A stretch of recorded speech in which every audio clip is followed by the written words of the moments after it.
desktop, I guess. Bam! There we go. Beautiful. We'll turn the sound on there. Hello, everyone. My name is D. Daryl Damon, I think, or Siege Fairy. I don't even know what my name is anymore. But I'm here to play some Baldur's Gate. I've seen a lot of people playing some Baldur's Gate out, and I'm so excited because Baldur's Gate was one of my favorite games growing up. I spent quite a few days playing hooky when I was a kid. To be able to play this and Neverwinter Nights. Yeah, so well, specifically Baldur's Gate 2. I've never actually gotten very far into Baldur's Gate, the original. I actually remember when I did get it when I was a kid, my science teacher actually had one of those copies, and this is in that weird time when they had a bunch of CDs. It was before Steam, but they had a bunch of CDs and they had that like 500-digit code that you had to put in to prove that you weren't pirating it or whatever. So my teacher lent me his copy of Baldur's Gate. This is long before the enhanced edition existed, and I got it and I tried playing it, and it was very rough compared to what I was used to in Baldur's Gate 2. And a part of that was because of the journal system. We'll get into that in a bit. But I'm going to be playing this a little bit different than I have ever done it before. And I think this will make it a lot more fun playthrough, at least for me. Hopefully it'll be a lot more fun playthrough for whoever stumbles upon this video. So I'm just going to go ahead and single player this up. I do actually have a lot of replacement photos for everyone. I have removed all those because I don't want to have to worry with potential copyright or not crediting the artists and stuff like that. So we're going to be using all the original art, even though I do have a lot of replacement art out there. An example of this would be Mon, the main character's kid sister, basically. I used Makoto, Kikuchi Makoto from Idolmaster as the replacement. I used Yui from Angel Beats for the Chaos Sorcerer that's new in the Enhanced Edition, etc., etc. So we're just going to go into a new game. I'm not going to power game. Usually I try to power game. I try and make up a class that I think is going to be really good. I'm not going to do any of that. Unfortunately, they do not have any non-binary options, so I'm going to choose female. And I am going to be, of course, the absolute best species out there. Orc, not half orc, orc. We get +1 strength, +1 constitution, -2 intelligence, so that's unfortunate. Infravision, so infravision is dark vision or low light vision. This is 2nd edition D&D, so it's a combination of both. I think 5th edition actually combined them up again as well, so. Half-orcs are born from the union of a human and... Okay, we're going to ignore all this because I'm an orc. I'm not a half-orc. Class, I'm going to be a fighter. Can I choose what type of fighter I would like to be?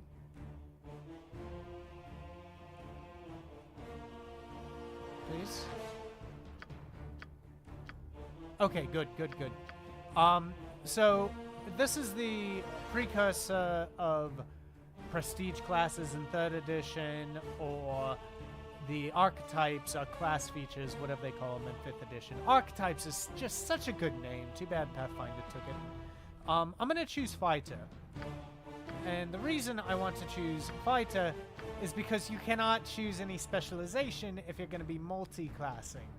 So if you want to do like fighter thief, you're just going to be normal fighter, normal thief, which is not fun, I don't think. So instead, I'm going to choose fighter, and I would like to be the Wizard Slayer.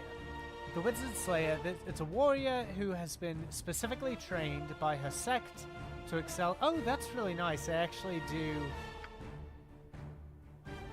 They do change the gender there. That's really nice. I don't think I've noticed that before. And this is back when Barbarian was actually a wizard subclass as opposed to its own class. But Wizard Slayer... They excel in hunting and combating spellcasters of all kinds. I think this includes native spellcasters, and not just like wizards and sorcerers. Oh, it might also include like clerics and druids and whatnot. I'm not sure.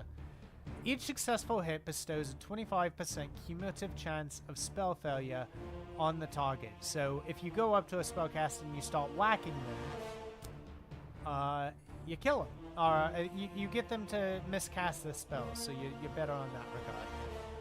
1% magic resistance per level, so you're more able to like shrug off fireballs and lightning bolts and stuff like that.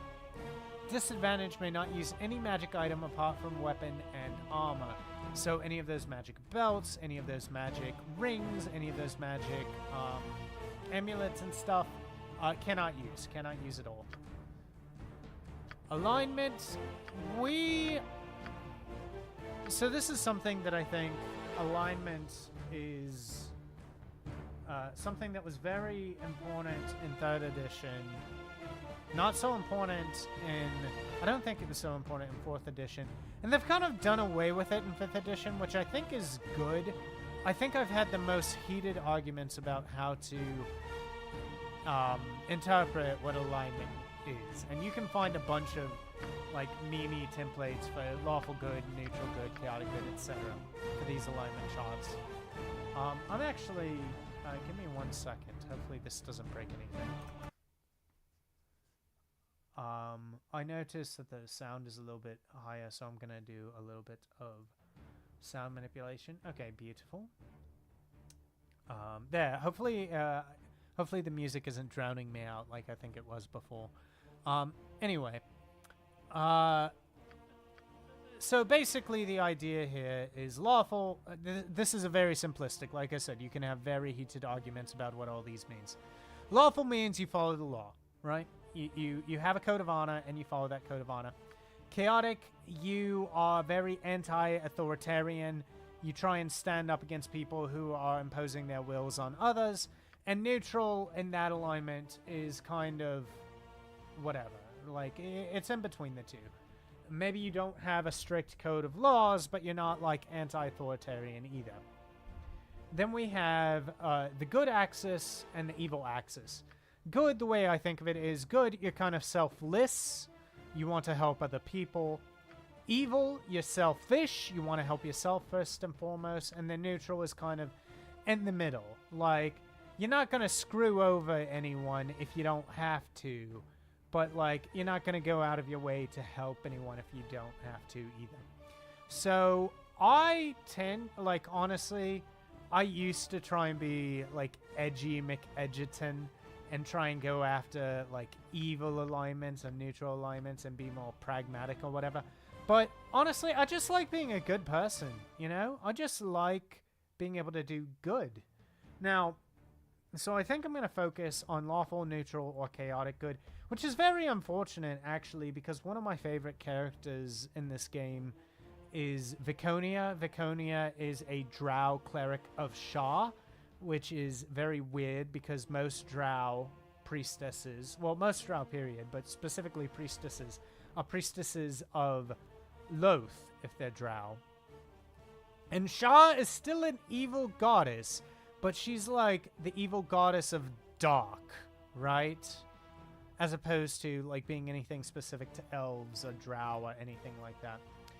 So I might be getting rid of her. I might not be having her being a part of my party. We'll have to see. I might even run into her because, like I said, I'm going to be playing this very differently.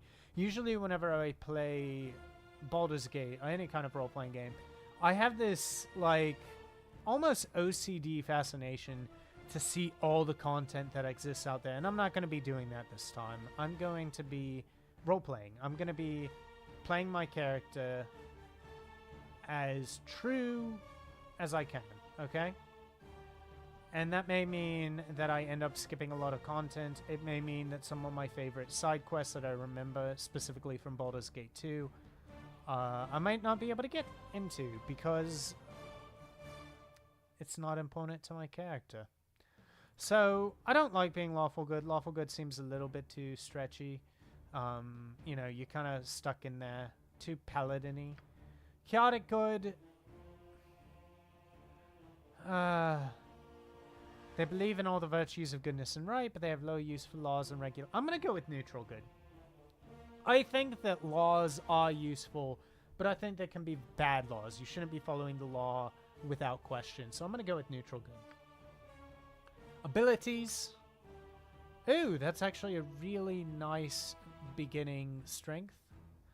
Like I said, I'm not going to be power gaming, so normally I would try and roll this like 400 or 500 times to get like a really good score, but I don't want to do that. Why do I have such a high charisma?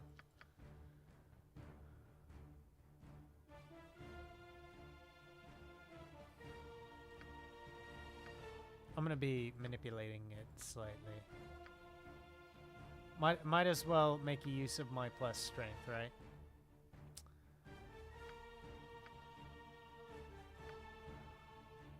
Okay. So I think that's enough. I still have a decent charisma. I still have a decent wisdom. My intelligence is low because I'm an orc. My con is okay. Not good, but okay. My dex is good. And then my strength is really good. I think this is good enough. I do think that in these older games, specifically, a little bit of power gaming is not necessary, but definitely encouraged, because this strength is what helps me hit people. It helps me do damage, and if I have a low strength, I'm just not going to be hitting anyone. I'm not going to be doing any damage. So I'm going to hit done, skills. Now I decide what weapon I want to go with.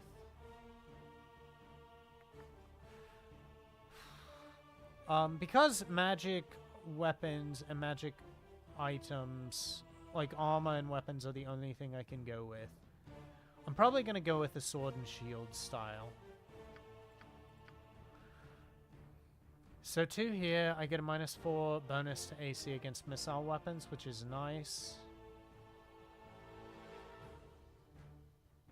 Okay. So now it behooves me to get a one-handed weapon.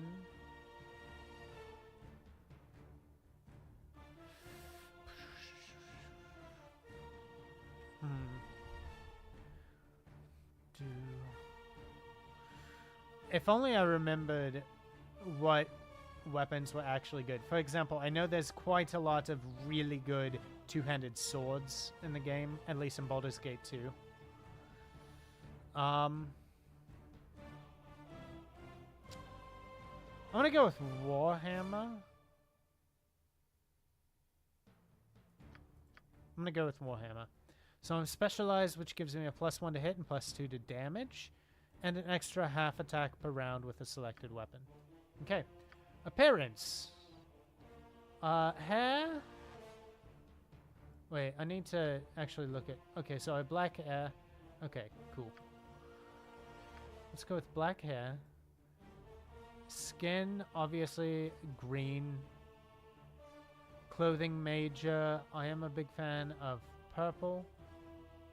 And then minor. What do we want with minor?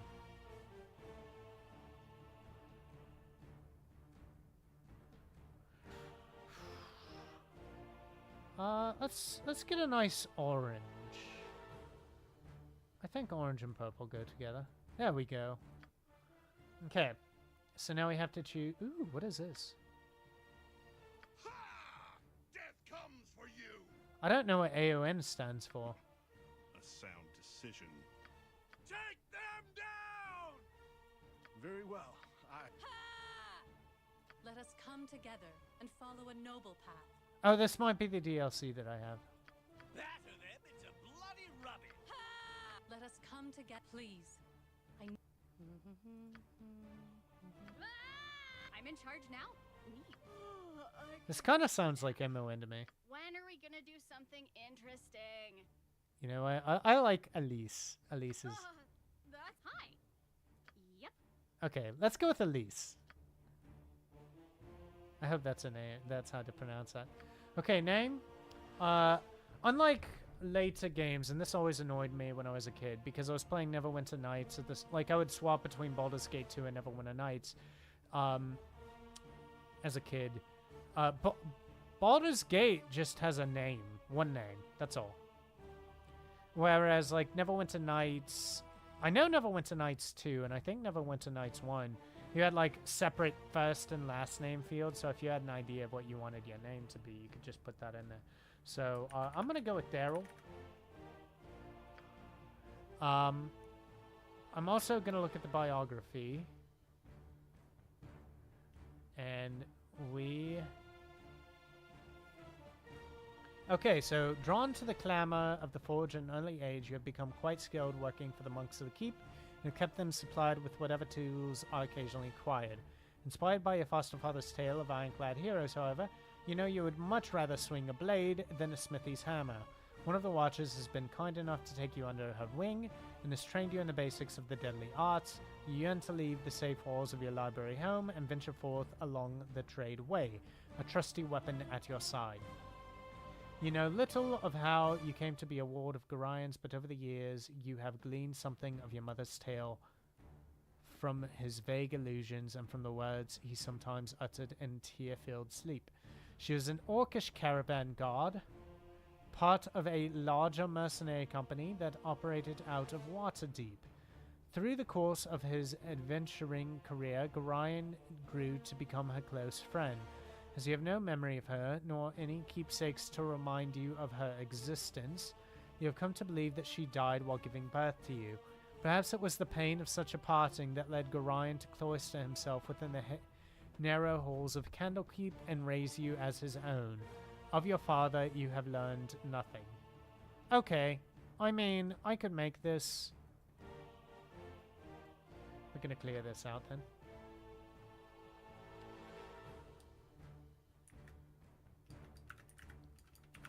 Gorion, your foster father.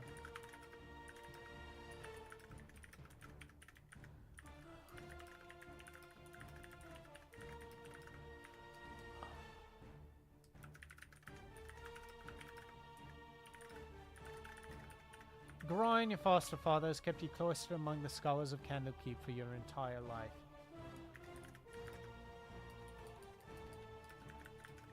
The Wanderlust.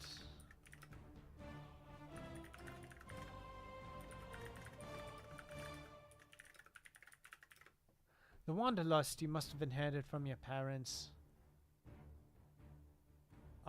What's the word? What's the word? It, strains. Strains against the chains.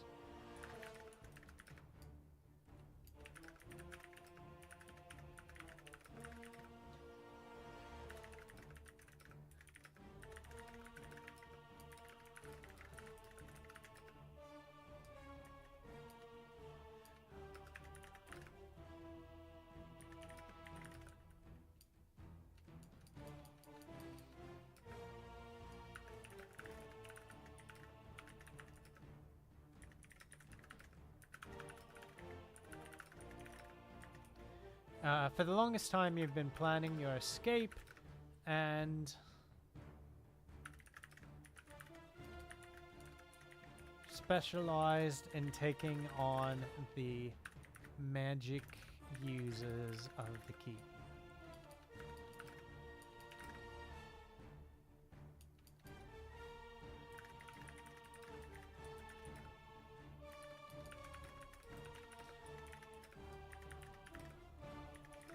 Wish no one harm. You will not stay stifled for much longer. The world will open up to you. And glorious adventures await. Okay, let's see how that is. Gorion, your foster father, has kept you cloistered among the scholars of Candlekeep for your entire life. The wanderlust you must have inherited from your parents strains against the chains of social obligation that have kept you for as long as they have. For the longest time you've been planning your escape and have specialized in taking on the magic users that would surely try to stop you. While you wish no one harm, you will not stay stifled for much longer. The world will open up to you, and glorious adventures await. There we go. Fantastic. There we go. Daryl. Let's go ahead and accept this. I'm actually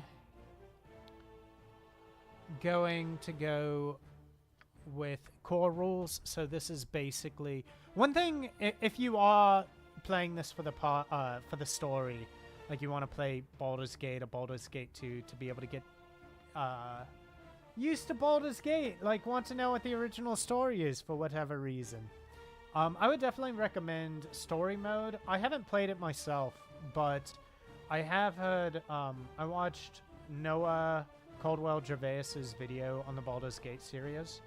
Oh, that's something to look forward to, isn't it? Noah Caldwell Gervais is one of those really long-form video essayists. I really like him.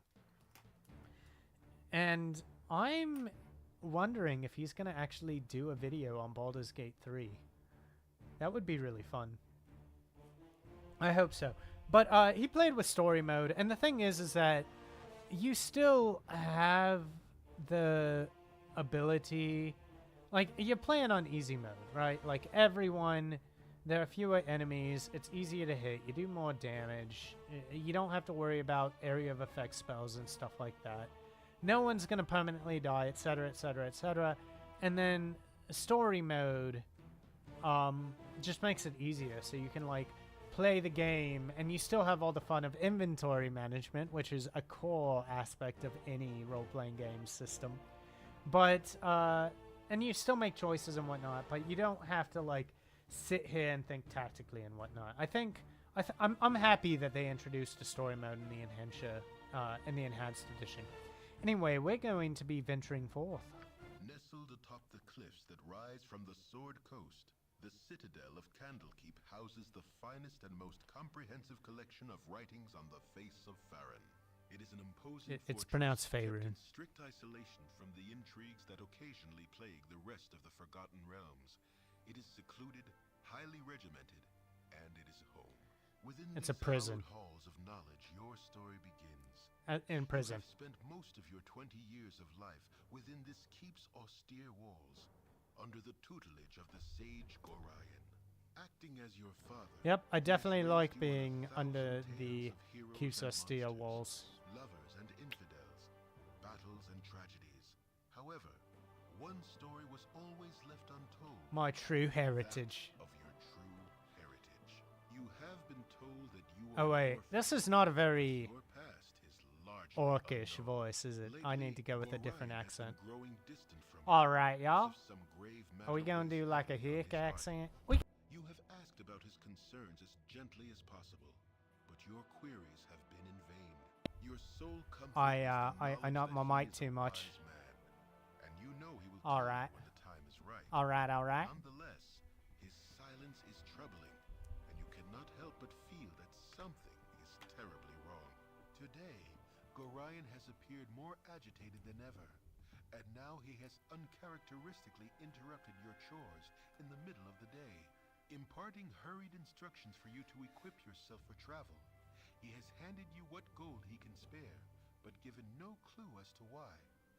Nevertheless, you now stand before the Candlekeep Inn, ready to purchase what you need for an unplanned and unexpected journey. Okay, so we're gonna go on an adventure. I need to get an orc voice. I think Hick is probably the best orc voice I can think of. Alright. Okay, so we're gonna go out on an adventure. You ready? Here we go. This is me. Oh my gosh, I have such cute green skin, don't I? Okay, so I'm gonna go ahead and look at my inventory. I only have a quarterstaff. That is not gonna work. I need No problem. a what do I need? We're gonna ignore all these Can do. tutors and stuff because I don't need them. Hello, Winthrop. My hotel's as clean as an elven. Well, hello there, youngin. Come to visit your old pal Winthrop, have you? Well, don't forget the 10,000 gold piece book entrance fee as per Candlekeep's custom, don't you know?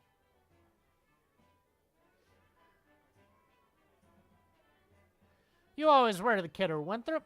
That gets funnier nearly every time I hear it. Well, perhaps not quite so often. Oh, just having a bit of fun with you, my friend. Them monks might be walking about with them poles and the nethers, but you know, you're always welcome here in my sight. Gorion did well by you, he did. So, is there anything I can do for you? Some drinks, a room to sleep, anything to buy? Let's see. What does he have? Okay, so I can't buy stuff here. Good. This is what I want. I only have 170 gold. I did choose Warhammer. So, here we go. Need to get myself a Warhammer. I'm going to buy another one because, you know what? Warhammers break. I'm going to ignore having missiles right now. So no crossbows or heavy crossbows or bows or anything like that. I do want good armor for myself, though. Oh, I do want a shield. Let me see. What is a small shield? No protection against missile class. What is this? +1. Okay, what does large shield give me? +1 and extra +1 versus missile attack. So let's go ahead and get a large shield. Good, beautiful. Oops, I probably should have looked to see if any of those were more interesting. Helmets are actually good. It protects against critical hits. So I'm going to go ahead and get a helmet. And I think I can get a splint mail. Armor class 4. Okay, so one thing to know about D&D 2nd edition is THAC0. It stands for to hit armor class 0. Why? It doesn't matter. Basically, lower armor class is better. So like splint mail, armor class 4.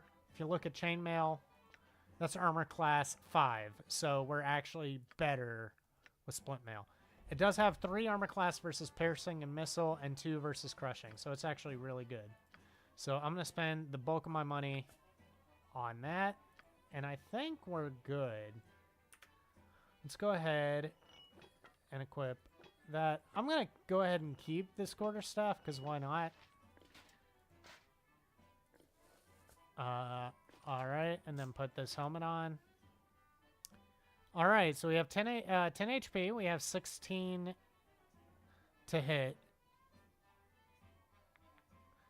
This is what THAC0 is all about right here. THAC0 to hit armor class 0 is 20. So basically my AC up here is 3. So to hit armor class 0, you need to roll a 20 on a d20, right?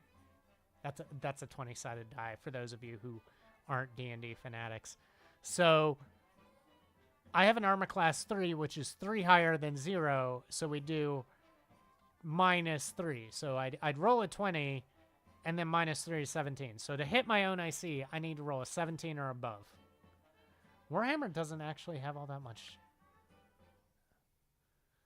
Oh god, Warhammer does like no damage. Damn. Oh well. I was thinking it would be better. Oh well, this is the decisions that I've made. I'm all equipped for fighting. All right, so I gotta go do some stuff. But first, and this is so to get into no, that's I didn't want a quick save, but that's fine. Here we go, journal. I'm gonna go ahead and pause it so we don't waste time and everything like that. So normally, and this is one of the things that was really, really annoying to me when I was trying to play Baldur's Gate 1 as a kid, was we have quests. Quests is something that they have in Baldur's Gate 2, but they didn't have it in the base version of Baldur's Gate 1. I think they had mods and stuff like that to be able to handle it, to have everything journaled out and everything. But instead of having a quest journal, you just had like a journal, kind of like how Morrowind has a journal, where it's just whenever you run into anything, you put a log in.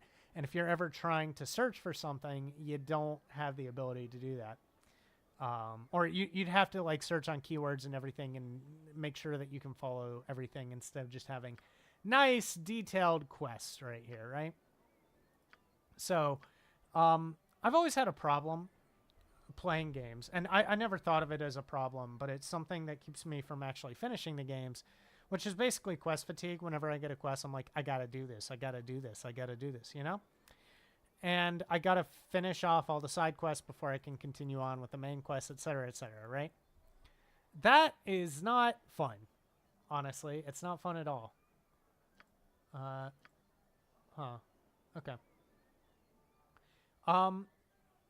What I find more fun and what I want to do with this playthrough is actually keep entries, like roleplay, keep a journal.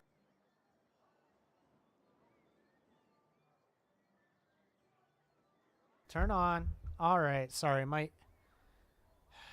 need to find a better situation for my mic. So yeah, like what I want to do is actually roleplay this and keep a log of what I'm doing when I'm doing it, stuff like that. I think it'll be fun to actually be role playing. So that's what we're gonna do. I think 1 minute. Okay, no, the desktop audio is still. I think it might be. Now that we don't have like blaring music all the time, I might want to move that up a little bit again. All right. Okay, good. Gorion has given me money to purchase adventuring equipment. A first for the old spendthrift. Told me to meet him, but gave no other clues as to what's going on. It's not close to my birthday, so I'm not entirely sure what to expect.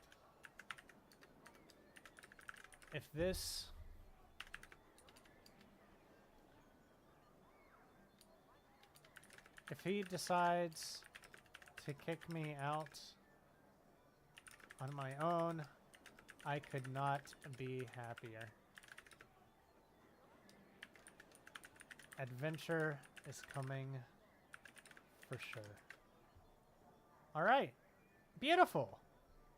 I really hope that I don't know if I can keep up the hick accent. I haven't practiced it enough to keep it consistent. So I think for the time being, I'm just going to use my normal voice. I really hope that, because I know Baldur's Gate, and I think Baldur's Gate 2 has this journaling feature. I want to play other role-playing games with this. Like, if I really enjoy doing this with Baldur's Gate 1 and Baldur's Gate 2, I really hope other games have something similar. Okay, so we're going to unpause. Why is that so tiny? 1 minute. Let me go into graphics. Like, I'm gonna make the font size a little bit bigger. What is this?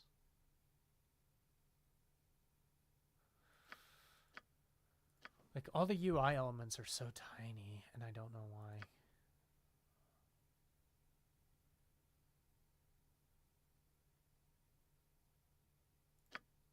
Actually, yeah, let's stretch UI. Okay. This is, I think, Hi. closer to what I wanted. No problem. Okay. Yeah, I can make do with this.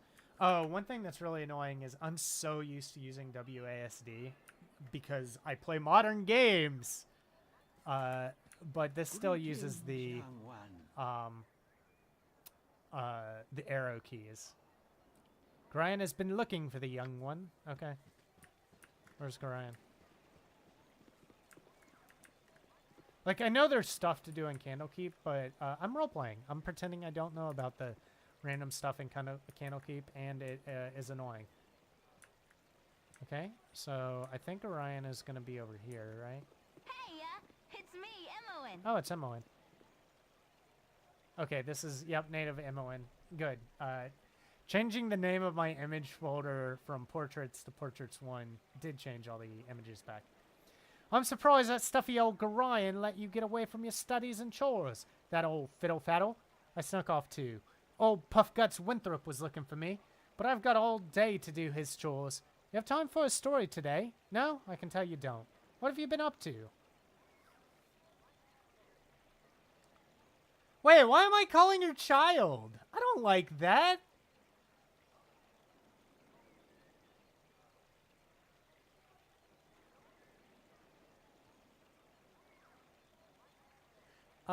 Yeah, I think being honest and upfront with MON is what I want to do. I'm afraid I can't chat today.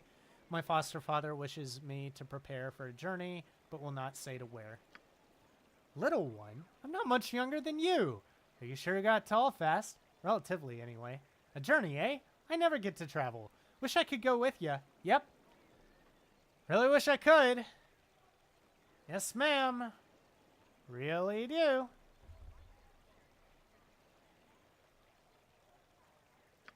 Oh, don't be silly. Gorion would never even let you finish a sentence. Especially after what that letter of his said. Did I say that? No, of course I didn't. Never saw no letter. Nope. I'll just get back to work now. You had better go. Gorion is waiting.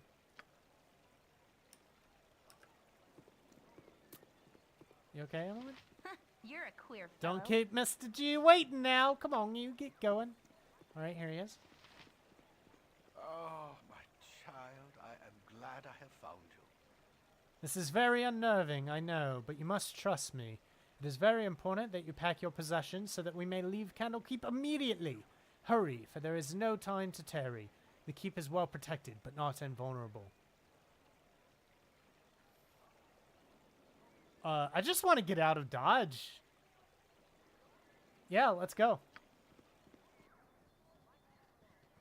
Skip the entire prologue. If we ever become separated, it is imperative that you make your way to the Friendly Arm Inn. Okay, There you will Papa. meet Khalid and Jahira. They have long been my friends, and you can trust them. Okay.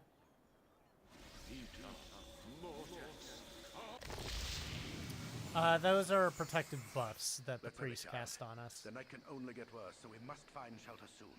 Don't worry. I will explain everything as soon as there is time. Wait, there is something wrong. We are in an ambush. Prepare yourself. You're perceptive for an old man. You know why I'm here. Hand over your ward and no one will be hurt. If you resist, it shall be a waste of your life. You're a fool if you believe I would trust your benevolence. Step aside and you and your lackeys will be unhurt. I'm sorry that you feel that way, old man.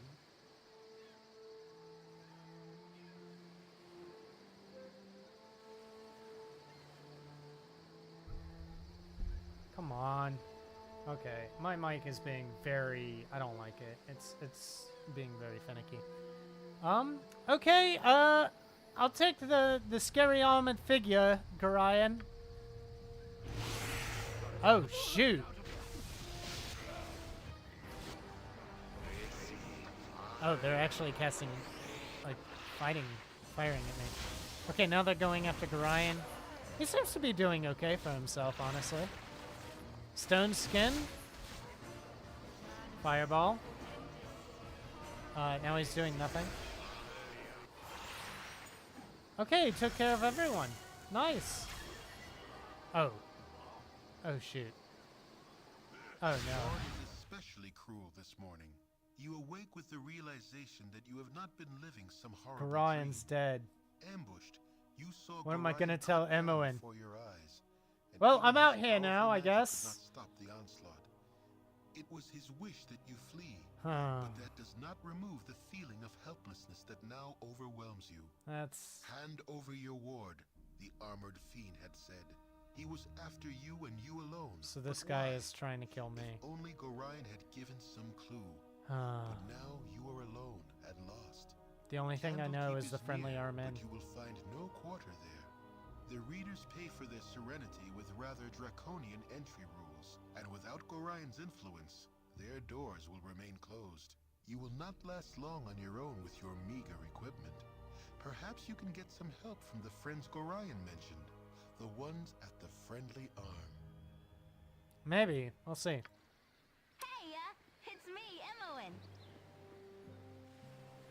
Sorry I followed you, but I never get out of Candlekeep, and Those monks are just such a bore. Never any decent coin in their pockets neither. I saw Gorion, and I am so sorry. Kinda figured something bad might happen to you out here.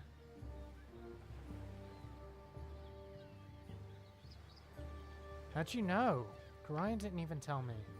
I, accidentally read a letter on his desk the other day. Can't remember exactly what it said, but he might still have... It might be on his body. Anyway, I'm not gonna let you wander around out here all alone. Never let a friend down, no ma'am. Stick with you until you say otherwise, I will, I will.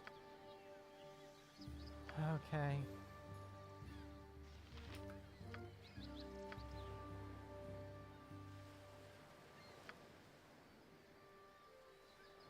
My old friend Imoen pestered me today. She has a strange way of showing affection for me, and sometimes she can be quite annoying. Still, she's a nice girl, and I'm glad I know her. Wake with the realization that something has been living in a dream. Ambushed, you saw Gorion cut down before your eyes, and even his powerful magic could not stop the onslaught. It was his wish that you flee, but that does not remove the feeling of helplessness that now overwhelms. Okay.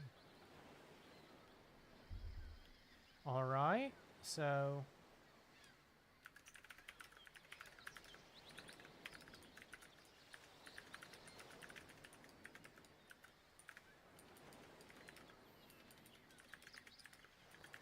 He was rushed for some reason. Gorion took me out of Candlekeep, finally. He was rushed for some reason. And that reason became... I'm not playing to my 6 intelligence, but oh well. He was rushed for some reason, and that reason became apparent as night fell. An armored figure, almost a demon, that Gorion seemed to know would be here, claimed, demanded I be handed over. Gorion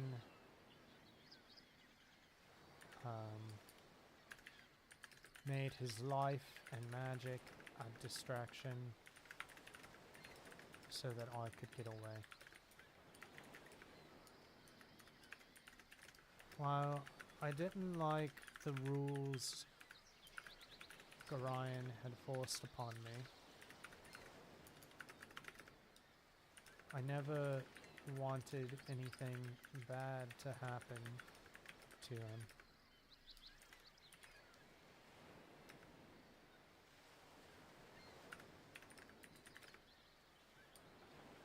I have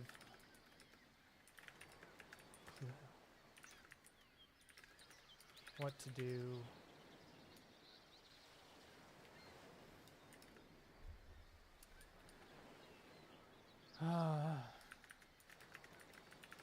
This is not the parting I wanted, nor the one I expected, nor the end I expected. My foster father to me.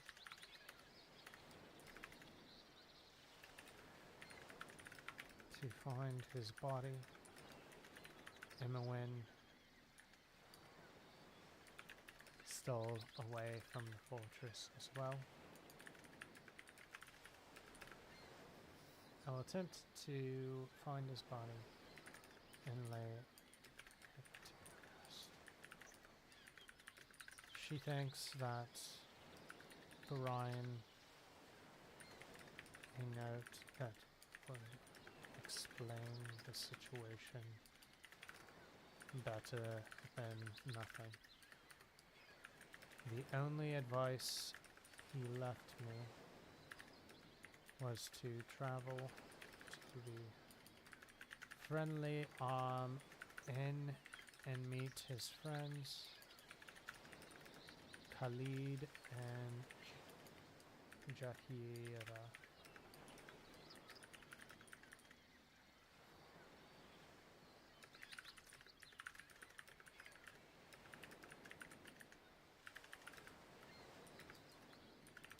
I hope they won't send me back to Candlekeep for my safety. Alright. Beautiful. Nice. Okay. So Imoen's here. We'll take a quick look at Imoen. So I'm a wizard slayer. She is a thief. One thing to know is that in Baldur's Gate 2, canonically, she dual classes into a wizard. Dual classing is actually really interesting, I think. It's basically the idea that you give up your old life. So, for example, Imoen right now is a thief, and you give up being a thief to focus on wizardry. And then once you are a better wizard than a thief, then you can reuse your thief skills. But until then, you don't actually get anything. I'm actually Imoen thief level. I just want to see what level of a thief she is. 8-7. So at level 7, if we're gonna go try and match Baldur's Gate 2 to be canon, at level 7, once Imoen hits level 7 thief, we're gonna want to dual class her into a mage, is how that's gonna work. I want to customize her script. So one thing that you can do, and I think I'm gonna actually try this. I don't think I've ever done this before. Is you can make their AI better. So you can say none and just control everyone in combat, or you can make their AI better.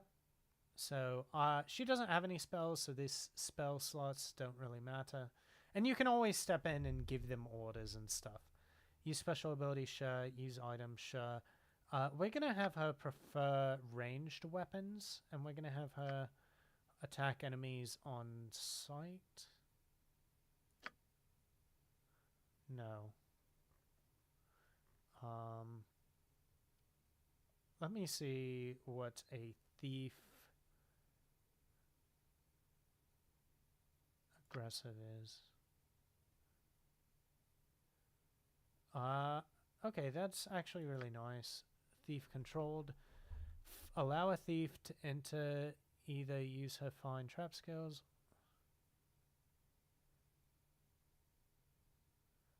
By default, the thief will search for traps when there are no enemies nearby, pressing the D key. Okay. Defensive. Attack any enemy she notices who are attacking party members, including herself.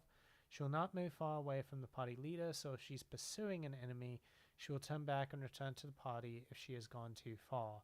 If the thief is reduced to 50% or fewer hit points, she will run away and then attempt to hide in shadows and avoid combat. That's nice. Passive, not move to engage enemies. If she is attacked from a distance, she will reciprocate with missile weapons. If an enemy engages her in melee combat, she'll draw her melee weapon and attack. Okay.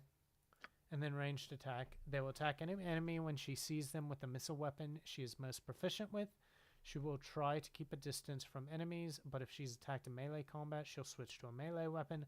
While not in combat, the thief will attempt to find traps. I think ranged attack is what we want to go with. And then, okay, beautiful. She's neutral good, just like me.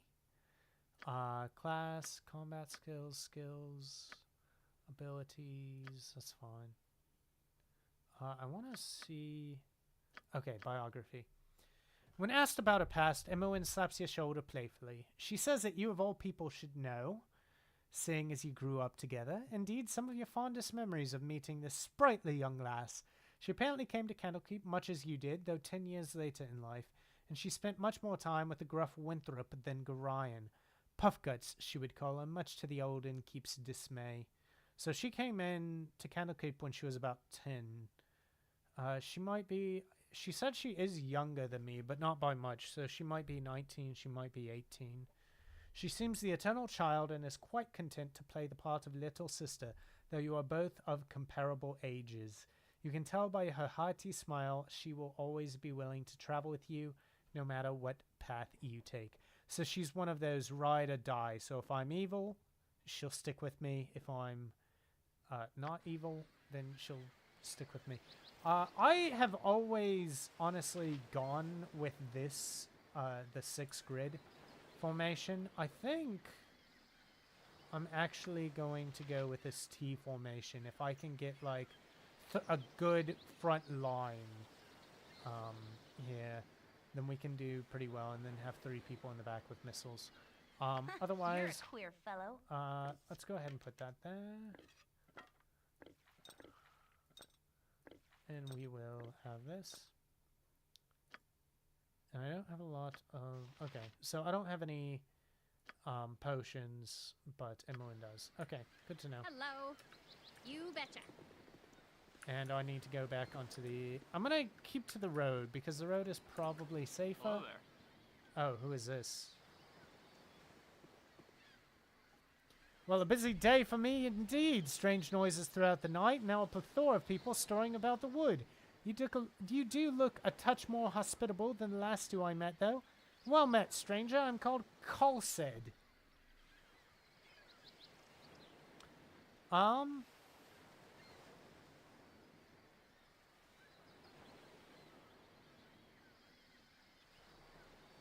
Yeah, why are you in the woods? I've heard nothing about how dangerous they are. Me? Oh, I'm a hermit. Well, I'm rather new at it, actually, and I haven't quite got the isolation bit down yet. Too much of a people person, I suppose. Used to be a merchant in Nashkel, I did, but lost everything due to the iron shortage. Been wandering the woods for a while now, and it's been rather relaxing, I must say. Aside from eluding the occasional bandit, that is.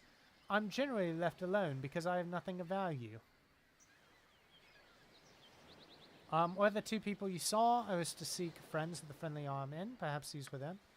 I doubt these were the ones you seek. They do not seem the friendly type, and are far afield of the inn. If you wish to meet them, I left them not a moment ago, just up the road. You'll have to pass them anyway if you wish to go to the Friendly Arm. There's a crossroads a ways to the east, and the inn is north of that. Thanks for your time. Bye-bye. Thank you, Cole said. And he vanishes. He's actually a wizard in disguise. Alright. So, if I keep to the road, I'm going to meet some 2 people that are not very friendly. Okay, quick save. Good. I am not playing Iron Man mode. That doesn't seem conducive to finishing this game. There are the 2. Montaran and Zar. Okay, I'm gonna keep Emma in here. What's up? I don't want her to be in Okay. danger.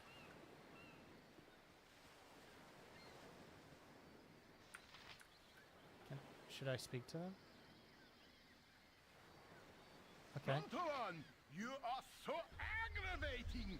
'Tis disturbing to my demeanor. A child wandering the wilderness? Surely you must be none too bright to be traveling these roads. And you look a bit scuffed too, a fine pair of troubles all your own. Indeed, I can offer you some healing potions if you wish, as a token of goodwill. I'll be grateful for any assistance, thank you. Nothing to fear from these simple potions, and I'll not even hold you in debt, though your conscience knows otherwise. Just like all good people. Perhaps as payment you would go with us to Nashkel. It is a troubled area, and we mean to investigate some disturbing rumors surrounding the local mines. Some acquaintances are very concerned about the iron shortage, specifically where to lay blame in the matter. You would be useful, though. I'll not hold you to it. We are to meet the mayor of the town, a man named Baron Gaskill, I believe. Your conscience be your guide. I would join with you, but I must meet with someone first. Perhaps you will go with me. We precious little time, but it's best to travel accompanied. I will go with you. Yeah, worse for a time, though. Okay, beautiful. Okay, cool. Let's take a quick look at these people. So we have a fighter thief. What species is he? Halfling. A neutral evil halfling fighter thief. His name is Montaran. Wait, what does he specialize in? Information. Thaco.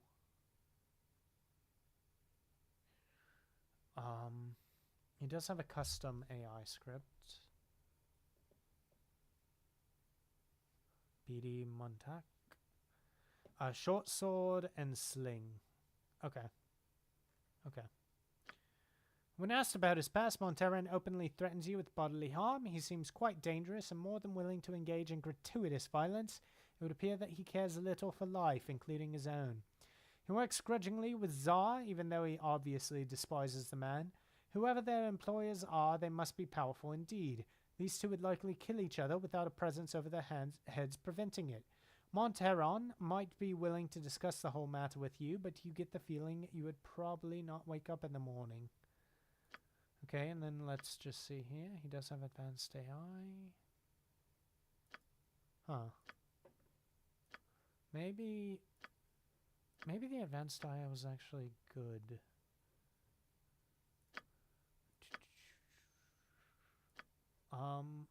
Let me actually see. Oh, she does. A BDMONC. Okay. So she does have a custom AI. We may need to... And this is a necromancer. A male human necromancer. Chaotic evil. Well then. Nice to know, I guess. And he has a dagger proficiency. Fantastic. Wait, yeah, let's look at the classes. May cast one additional spell per level because of a necromancer. Okay. Receives a 15% bonus when scribing scrolls from necromancy. Good. Receives a +2 bonus when making saving throws against necromancy. Okay. And targets suffer a -2 penalty. Okay. May not learn or cast spells of the illusion school and receives a penalty. Okay. Requires at least 16 wisdom. Interesting. Script, we have the advanced AI.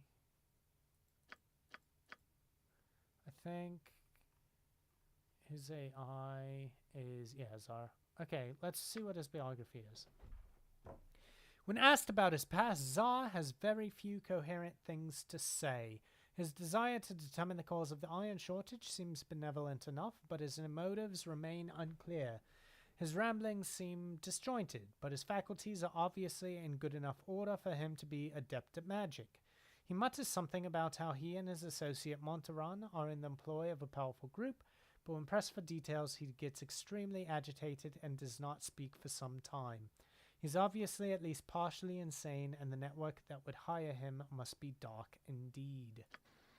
Okay, so I think this is good. We have Montaran, who is a fighter.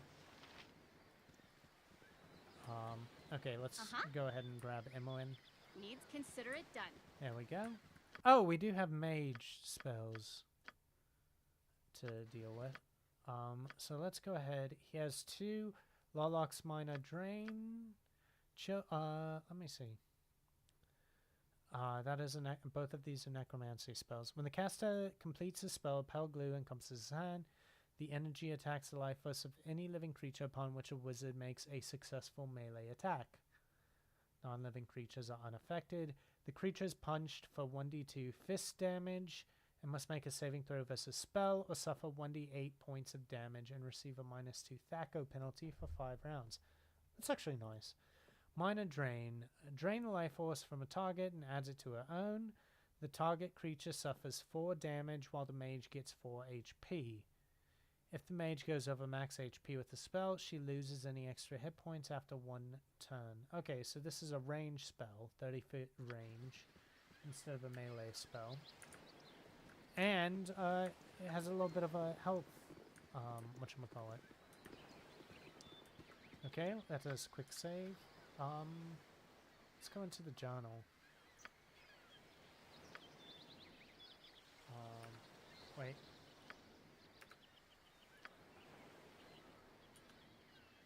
Cancel. Okay, good. I met a hermit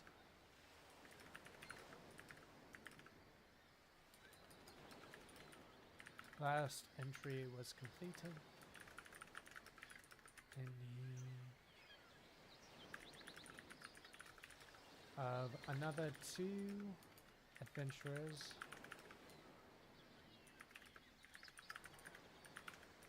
on the road ahead. Their names are Zar and Monteran. It's just exclamation mark. I'm not sure if that's how to spell his name. I'm too lazy to just Monteran. Oh, I spelled it right. Nice. And they're evil. So far, they have not actually done anything bad, but I just get this feeling, you know? They are worried about Nashkel, a city to the south, and an iron shortage. We're annoyed, kind enough, though still annoyed, to travel to the north to the friendly arms in first. Okay, so we have a little No group. problem. I am... Okay, so here we go. We do have a map. I'm gonna go over here real quick just to see if I can find Gorion. What's left of him. Okay. There is some equipment that I might... Oh wait, let me see. Ooh, I have a potion. Here's some potions. He does have a short sword, which is good. And Zar has the spells that he already knows.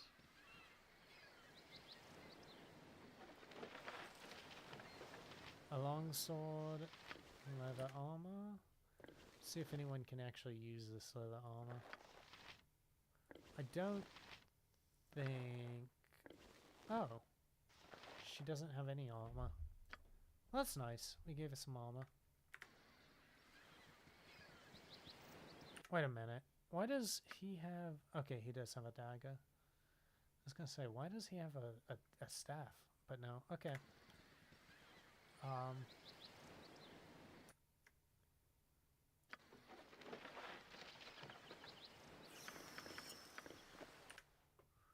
Okay, we have a girdle. We cannot identify. I'm gonna hand it over to Emmeline real quick. She cannot identify. Okay, so no one has a high enough level to identify it. I'm gonna go ahead and give him a spare dagger in case his dagger here breaks. Gorion scroll. My friend Gorion, please forgive the abruptness with which I now write, but time is short and there is much to be done. What we have long feared may soon come to pass, though not in the manner foretold, and certainly not in the proper time frame. As we both know, forecasting these events has proven increasingly difficult, leaving little option other than a leap of faith. We have done what we can for those in thy care, but the time nears when we must step back and let matters take what course they will. We have perhaps been a touch too sheltering on this point. You telling me? Despite my desire to remain neutral in this matter, I could not, in good conscience, let events proceed without some measure of warning. The other side will move very soon, and I urge thee to leave Candlekeep this very night, if possible. The darkness may seem equally threatening, but a moving target is much harder to hit, regardless of how sparse the cover. A fighting chance is all that can be asked for at this point. Should anything go awry, do not hesitate to seek aid from travelers along the way. I do not need to remind thee that it is dangerous land even without our current concerns, and a party is stronger than an individual in all respects. Should additional assistance be required, I understand that Jahira and Khalid are currently at the Friendly Arm Inn. They know little of what has passed, but they are ever thy friends and will no doubt help however they can. Luck be with us all. I'm getting too old for this E. You know who E is? It's Elminster. That's who E is.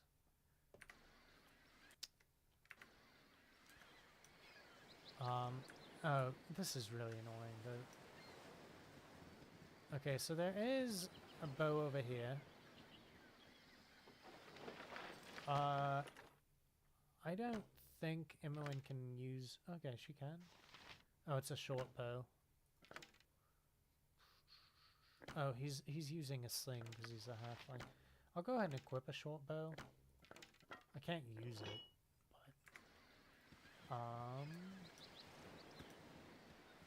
Wait, was there something here that I missed out on?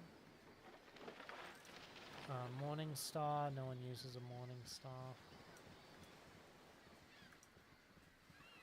Okay.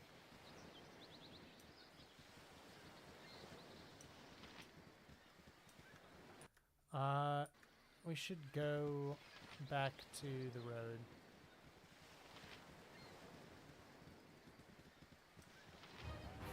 Oh, shoot. Yep. Attack! Yes. Oh. Well, Hello, consider it done. that was very quick. What is this? A diamond? I'll take it. People sure are nice in the country. Sorry, chum, but I can't stop to chat. There's been another caravan raided northeast in Bear Ghost, and I must report of these dire straits to the Grand Dukes. A messenger's work is never done. Okay, that's interesting. I met a messenger on the road. There are attacks in a northern city, apparently. Bear Ghost. Sounds like something exciting. Maybe we should stop by after we meet with those at the Friendly Arm Inn and see what's going on in Rashka. Okay, interesting.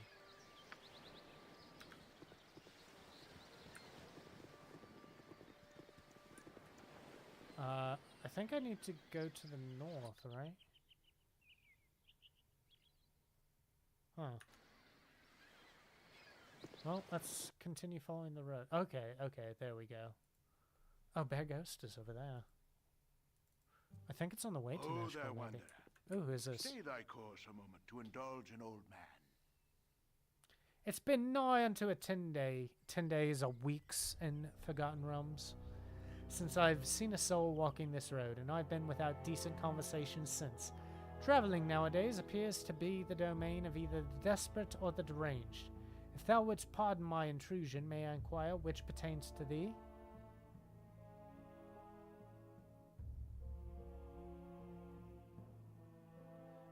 A fair bit desperate, actually. Might you know the way to the Friendly Arm Inn? I was told I might find some friends there. That I would. The inn is but a short distance to the north, and its doors are open to all. I have no doubt that thy friend shall be there, waiting with open arms. My sympathies for any hardships the road may have inflicted upon thee, though I am certain everything shall turn out for the best. My, but I have wasted too much of thy time, and said too much already. I shall take my leave, and wish thee all the best. And that is Elminster. Sure thing. Wait, what is he doing? Okay. Okay. Oh boy. What's up? Cool. Nice. Uh-huh. Are there more? You betcha. It didn't drop any loot. Okay, let's see. Friendly Arm Inn, Bear Ghost, and Lion's Way west of the Candlekeep. Okay. Beautiful. We shall keep on keeping on.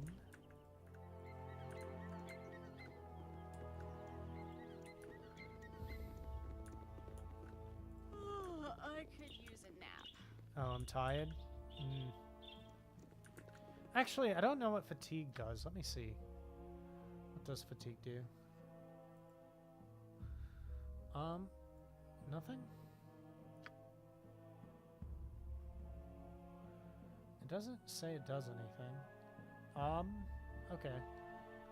So actually I have a -3 AC against missile. I have a -1 AC versus crushing and a -2 AC versus piercing.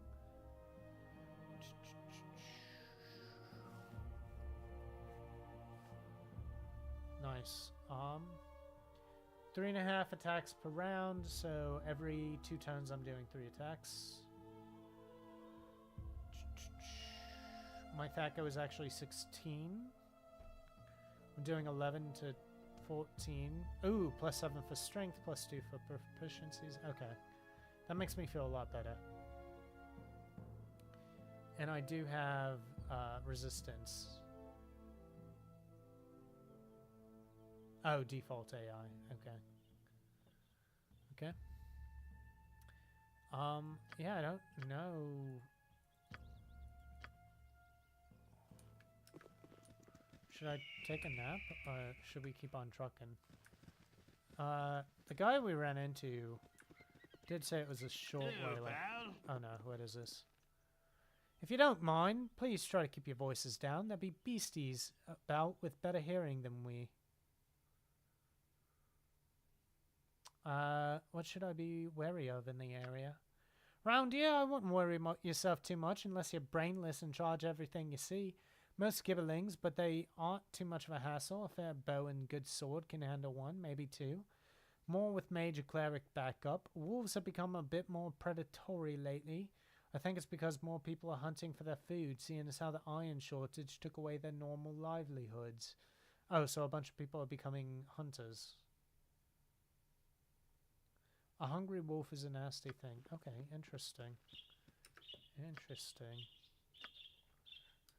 I met what appeared to be a hunter on the way to the inn. He said that the wolves are becoming more active lately, and he suspects it's because plenty of people to the south have lost their livelihood due to the iron shortage, and they are shifting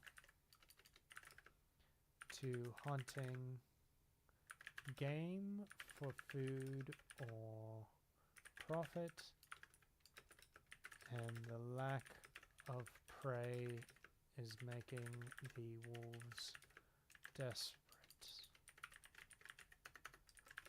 The iron shortage continues to come up. I suspect we should hurry along to see why. Okay?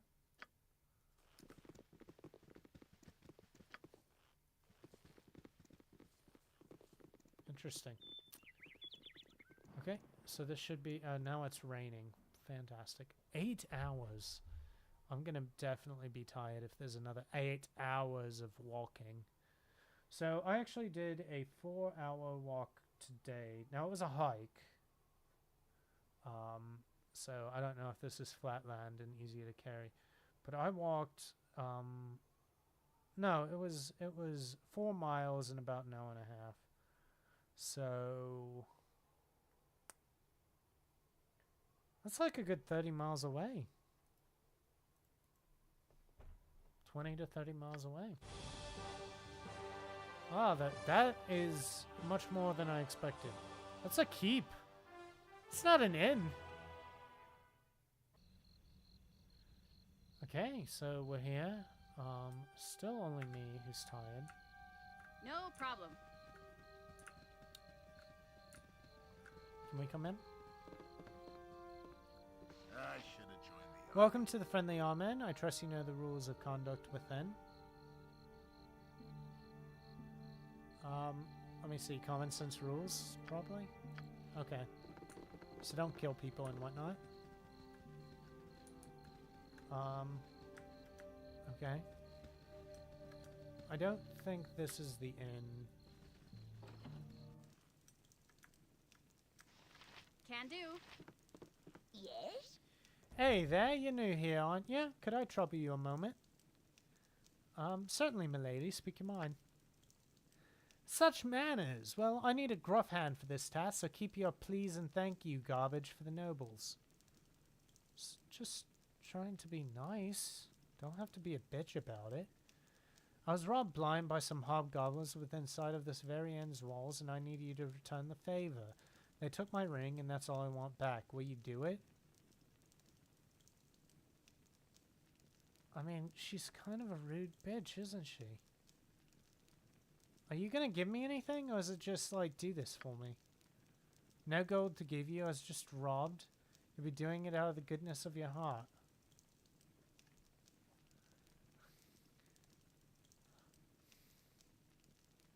Maybe, we'll see. We'll see if I get around to it. I thank you. The creatures were just north of the inn. I swear I could almost see them from the upper rooms. Bring my ring back here when you get it. You'll know it when you see it. It's a flame dance ring. Very striking. Sure thing. Maybe.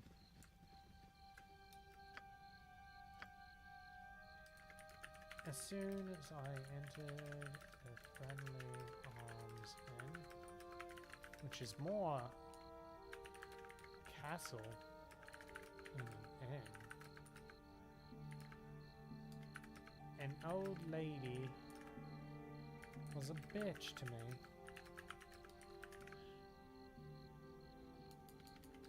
The prized ring was just stolen by hobgoblins. I wonder why they didn't just kill her. So I suppose her annoyance is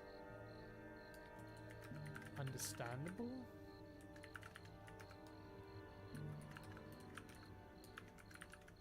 Expects me to drop, but she expects me to drop everything just to help her out. What does she take me for?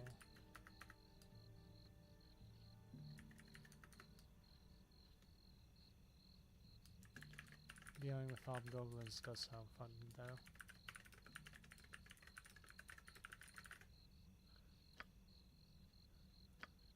Needs? Yep. Alright. Ah.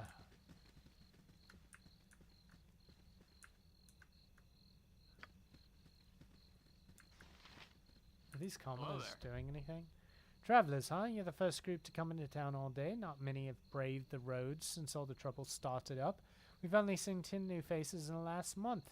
Found a lot of bodies, unfortunately. I wonder if that's a hobgoblin.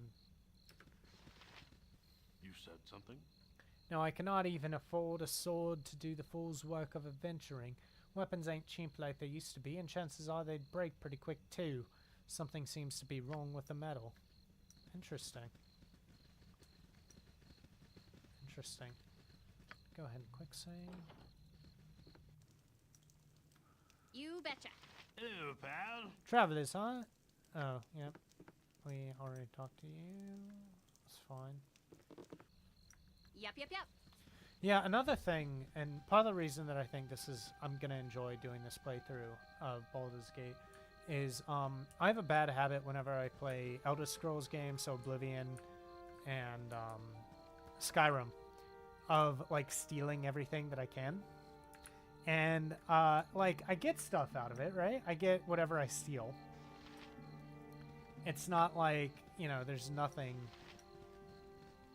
you know, I'm getting nothing, but it's just so painful to do. Like, it takes up so much time. It's been getting prickly on me eyes. I had me a friend that asked one of them smarty pants mages why they didn't just conjure great walls of iron out of thin air. That there mage looked my friend square in the in weapons and armor that were dispellable with nary a wink. I hate magic. Makes me nervous. That's a sleepy god. I'm not too happy about that. There's to be no fighting or stealing within the sights of the walls of the friendly arm. And aggressors will be punished to the full extent of frontier law. Did you hear about the hobgoblins up north that took someone's flame dance ring? I think her name was like Joya? No? Hmm? I think it's some Zentarum who've been causing all the problems around these parts. Don't have a real reason to invade, so it don't make any sense thinking they are behind it. Zents don't need a reason though, and a lot of clues point to them too. Okay. Hello? There's to be no fighting. Okay. Let's see what Sleepy God has to say. Hello? Okay. Hi, friend. Ooh, hello. Hi, friend. I've not seen you here before today. What brings you to the Friendly Arm Inn? I'm here to meet some friends. Oh, you must be whom I am to meet then. I will take you to your friends, but first I should be sure you are the correct person. Is your name Daryl? Why, yes it is. Perfect, you are indeed the person I seek. Hold still a moment, won't you? He's fighting me now.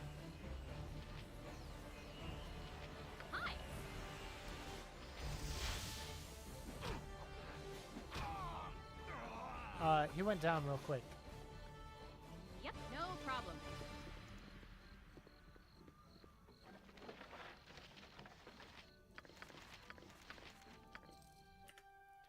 Okay. Be it known to all those of evil intent that a bounty has been placed upon the head of Daryl, the foster child of Gorion. Last seen in the area of Candlekeep, this person is to be killed in quick order. Those returning with proof of the deed shall receive no less than 200 coins of gold. As always, any that reveal these plans to their forces of law shall join in their fate. Okay, not great. I don't like that. I'm going to send all these spells over to Zor. Right magic. Failed. Good, got the armor spell. Good, got that spell too. Okay, I don't like that.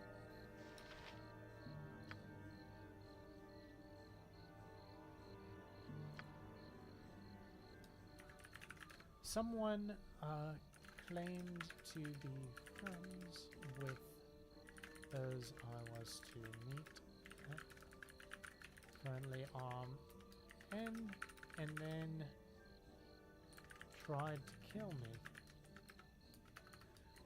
I found a bounty note on their body. It looks like that armored demon, or whoever he was working for, really wants me dead and not just captured.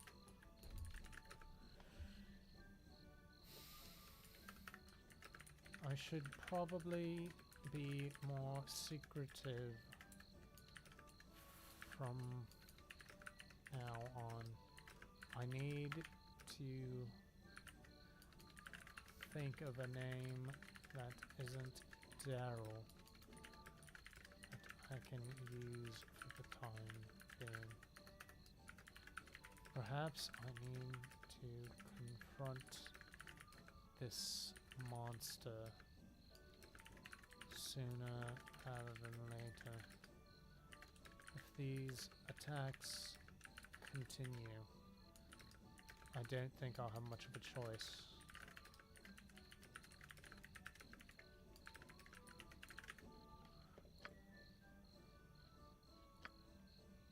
Hello. Wait, did that actually save? Oh, yeah, it did. Okay, beautiful. No problem.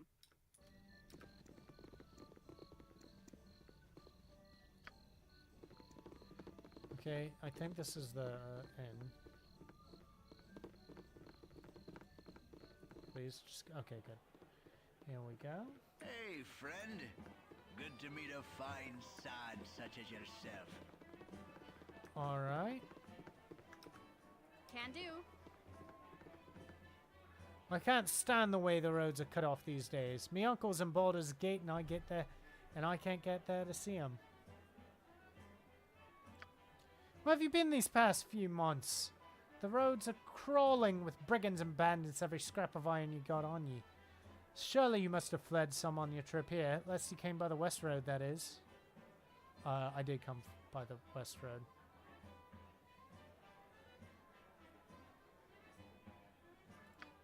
If there's ever a book shortage, that road to Candlekeep will be the most dangerous of them all, I assure you.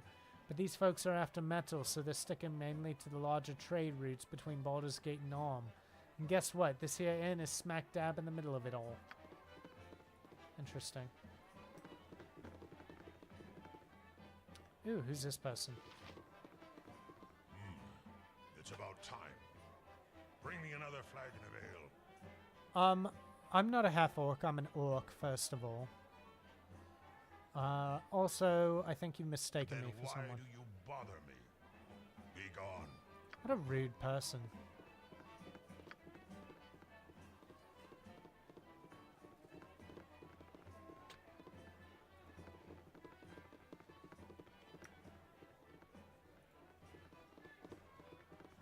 Ooh, who's this? I hope our establishment. Welcome to the Friendly Arms Inn. Looks like you've had a rough journey. Yeah, it's a fortress. Bentley wanted the inn to be a safe haven for all sorts of travelers. Anyone can stay here, but we don't tolerate any troublemaking within these walls. Oh no, Bentley and Galana didn't build the inn, they found it. They were part of an adventuring party, not unlike your own, in the first few years following the time of troubles, when all the gods were walking the surface of our world. The inn was actually the hold of a powerful undead priest of Baal, god of murder. With the evil cleric weakened by the death of his god, Bentley and Galana were able to destroy him once and for all, thus laying claim to his troubled fortress. The present is always a thin veneer over the past. Look closely at any building in the Sword Coast region, and you can be sure that its stones are held in place by history's mortar. So poetic.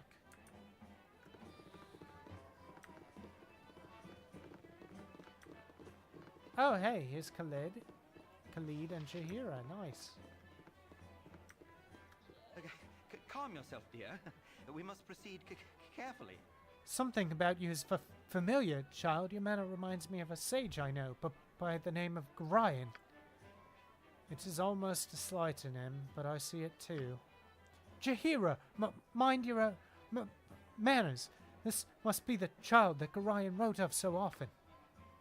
We are old friends of your adopted father. He is not with you? I must assume the worst.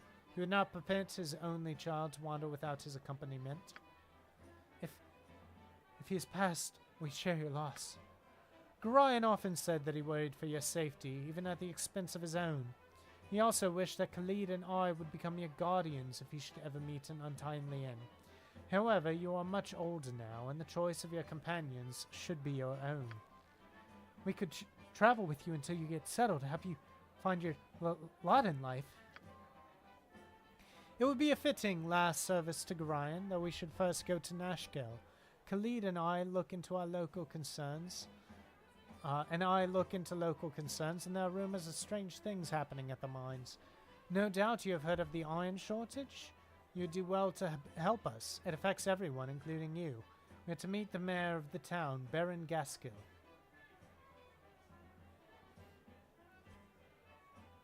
I'm already going to Nashkel. My current companions wish to visit there as well. Indeed? Interesting. In that case, I think we should definitely travel as one. You can never be too careful about the dangers of the open road, wherever they may spring from. Oh, nice.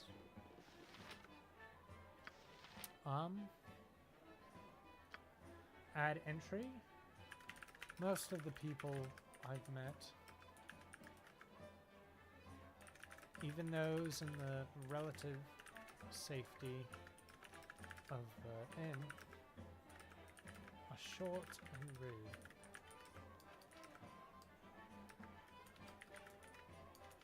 Another orc took me for a servant and wanted nothing to do with company.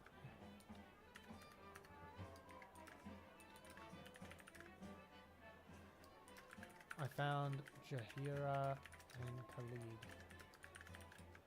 They are old friends of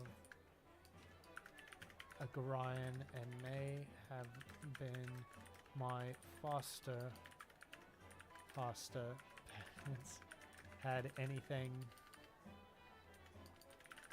happened to Grognard earlier in my life,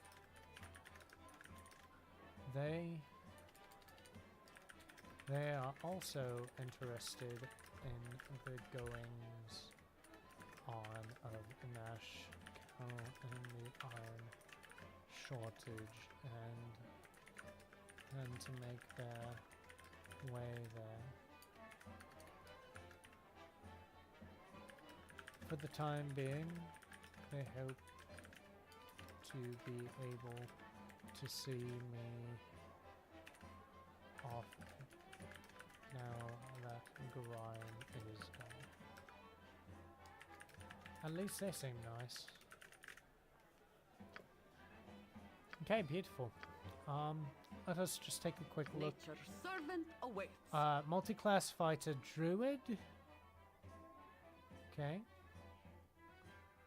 And I think her AI, she does have a AI script custom.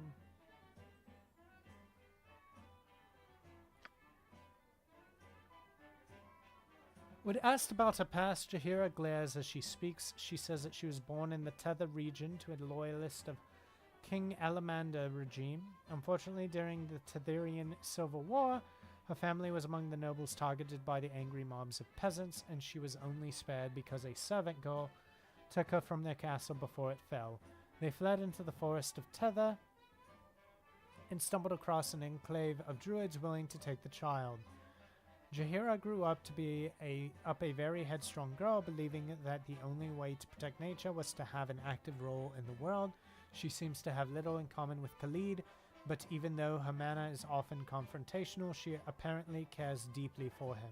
Her admiration of Grognard is obvious, and she plainly states that whomever was responsible for his death will suffer an equal fate. Okay. She's a female half-elf fighter druid. She's true neutral. And Khalid, here we go. He is a half-elf fighter who's neutral good. Oh, what weapons does she specialize in? Club, quarterstaff, sling. Okay. Khalid, he's a fighter. He doesn't actually have a very good attack like Thako, does he?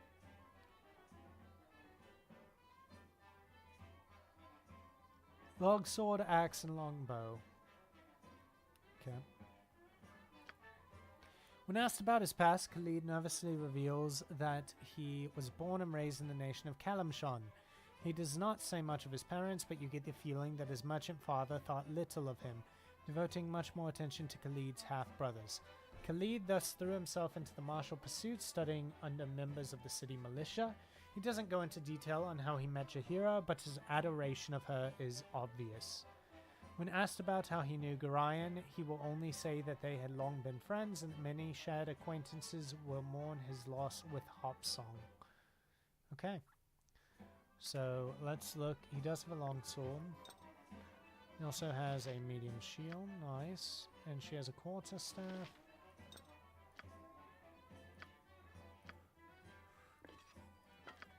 Oh, wrong person. I'll give her a spare quarterstaff.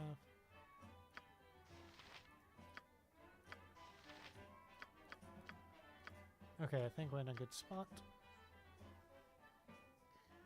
Khalid, being a fighter, we'll go ahead and put you up here. Jahira. Well, actually, with Jahira being... yeah, okay, I think that looks good. Oh, she's a druid. Okay, so she has 2 cure wounds and an entangle. Let's see. So the interesting thing, something I'm not a huge fan of in like Baldur's Gate games, is you have to actually heal with spells. So like if you rest in Neverwinter Nights, for example, you just get full health, right? And this is how D&D 5e works, is you just regain your health. That's not the case in Baldur's Gate. In older editions of D&D, you would have like minuscule healing per night, so like 2 or 3 hit points or something like that. But if you went into a really bad battle and you came out of it, but you needed a lot of healing, you couldn't rest it off unless you wanted to spend weeks or months resting up. You'd have to rely on a cleric or a druid to cast spells to heal you up. And Baldur's Gate does that exact same thing, except it's painful just because, like, regardless of whether you expect to need healing in combat or not, you kind of need to have healing on your characters, like healing spells taking up spell slots, or you're gonna have a really bad time after the battle when you're just trying to recuperate, right?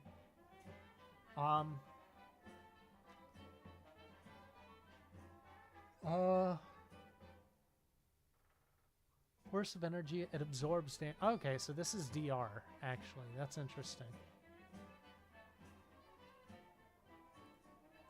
Bless increases attack and damage by 1.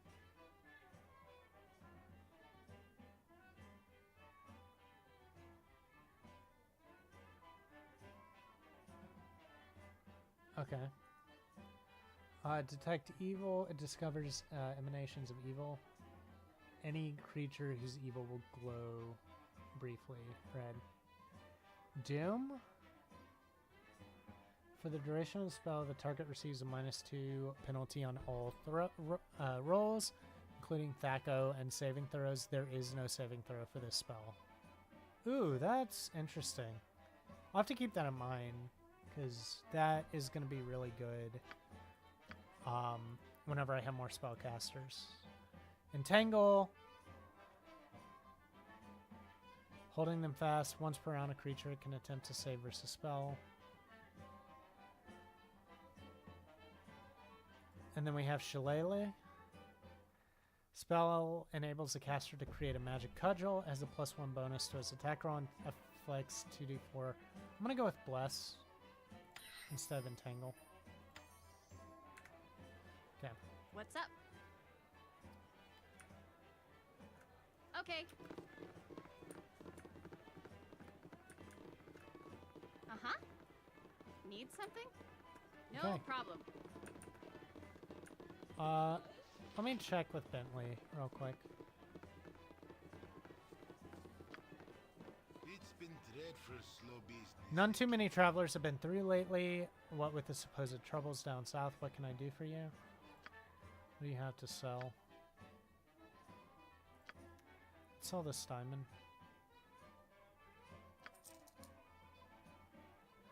I can get sling and stuff. Wait, what is that? No amount of cleansing can dispel the Pong of Decay. Oh, it gives a +1 to con. Interesting.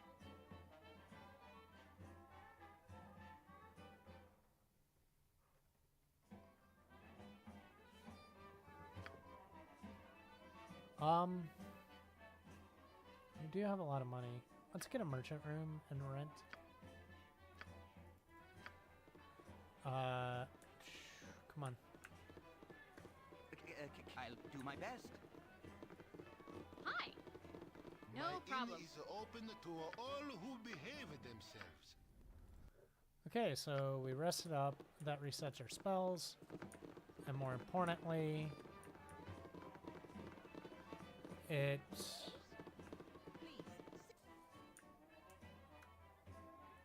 problem? Let's just see if there's anything up here. Yep. A man shouldn't speak to his Do you have an better excuse for unless barging present in here? first. Unless you are here to make the beds, I want you out. Do I look like maid service?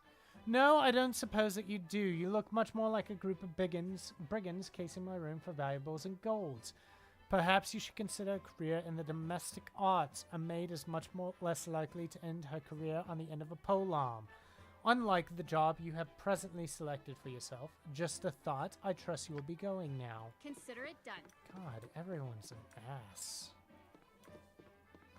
You cannot get better than the stability stone walls provide. Have you heard? There's a rogue ogre with a belt fetish to the south of the Friendly Arm Inn. I had to bargain my new girdle of piercing for my life out there. Wasn't even interested in an autographed copy of my book. Hey, if you can get that belt back to me, I'd be mighty grateful. Okay. Oh, no, I keep hitting the wrong button. Hey, get out of my Here way, now, you just crummy because I old cannot egg. buy the pricey sweets doesn't mean you can just waltz in here whenever you want.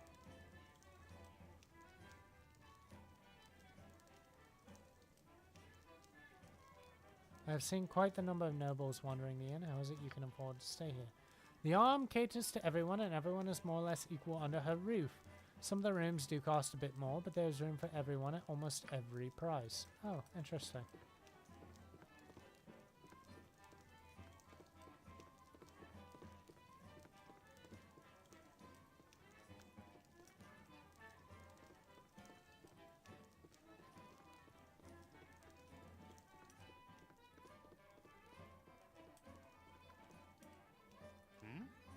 What is the meaning of this intrusion? I pay good money for privacy. By what right do you disturb it?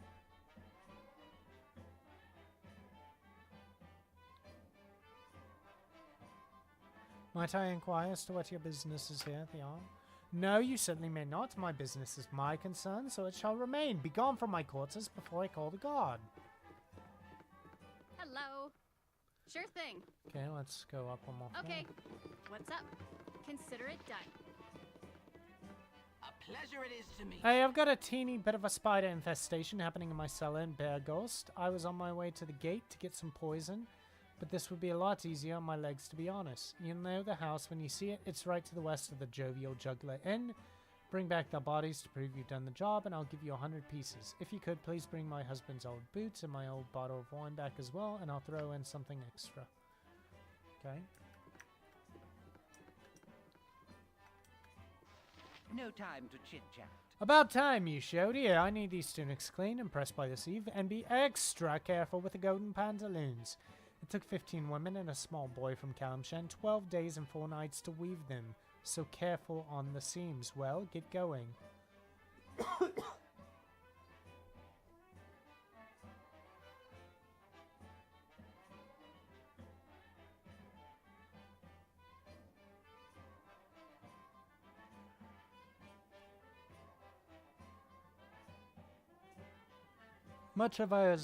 Much as I have always dreamed of owning golden pantaloons, you know what? No.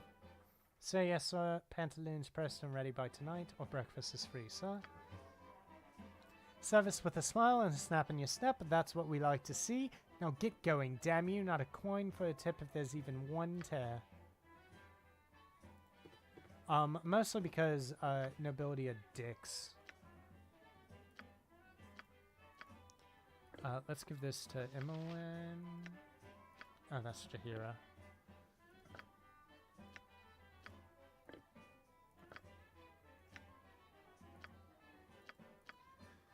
Okay, so I have 2 things to identify.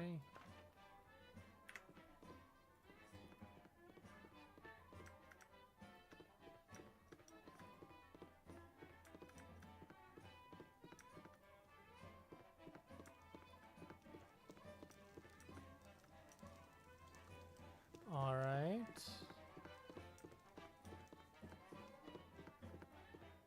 Okay, so we're at the top. Uh-huh.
Need something?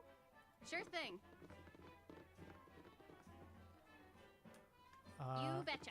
Okay, so I'm gonna go out. Okay.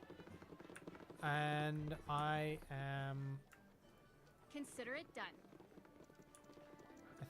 I think there's something here. Alright. You are welcome here in Guile Glitter. For a bit of a respectful coin, we can cure with Elsley if you need. She does offer these. It costs 100 gold. Okay, let's just see what we have. I cannot wear it because I am a wizard slayer. Trimmed in the fur of a polar bear, this sturdy belt is tooled with images of blue moons and white ice flows. The wearer is immune to all code-based attacks, but suffers double any fire damage. I'm gonna keep that for the time being, but... The golden pantaloons did surely seem the very beginnings of our realm, though I must press that they saw this formative time by their simple presence, and not through some vestigial eyes that might have erupted through a rear pocket, perhaps concealing teeth and other improbable extremities. I am sure that the various owners of the pantaloons can attest to the general lack of animated digits or ocular senses, as evidenced by the continued sanctity and privacy maintained by their respective buttocks. Lyric pantoums of an age long since out of print speak of trousers that were as metal, though soft about the shanks. While it might be easy to jump to the seemingly inevitable conclusion that the trousers rose while Netheril fell, it is doubtful that the pantaloons were the garments of which they speak. One must clarify that these oft misquoted verses with knowledge of the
No problem. Sure thing.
Yep.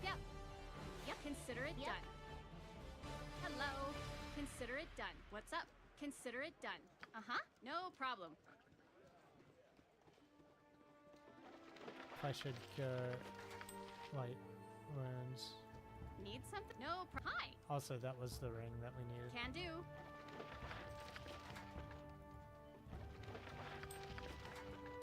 Right here. Joyous Flame Dance ring.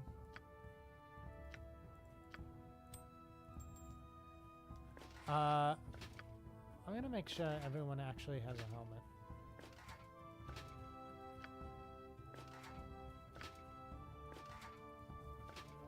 And then I can drop this one.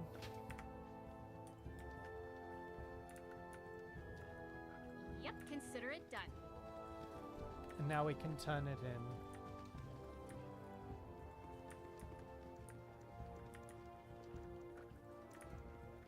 Oh, there was a road I could have used. Okay. Hello. Yep.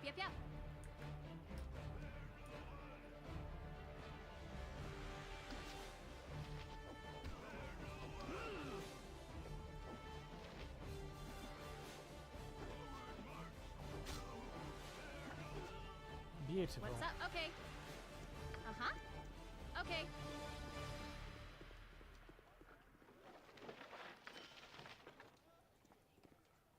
Need something? No problem. To see... Oh, I didn't actually look at the inventory. So we have a split mail. I think that's what I already have. Yep. Leather armor. We'd like something more. Studded leather, and nothing. Hi. Consider it done.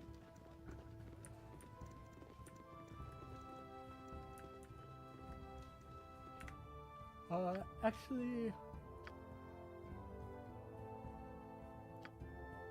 I am gonna customize the thing.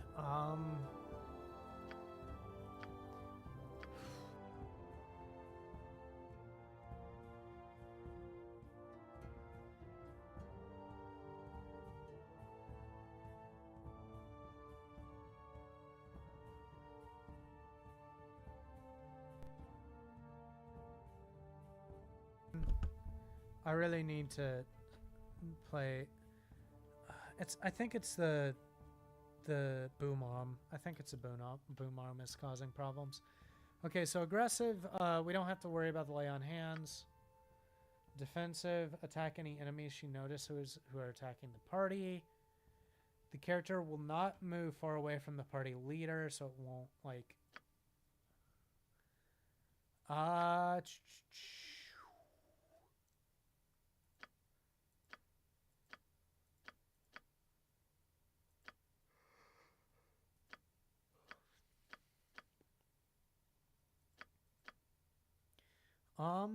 Let's go fighter aggressive.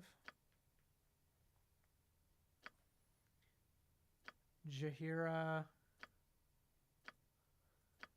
cleric controlled.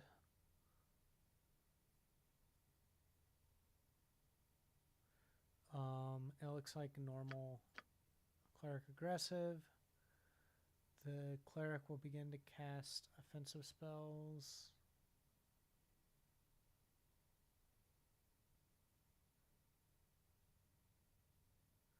Okay, defensive.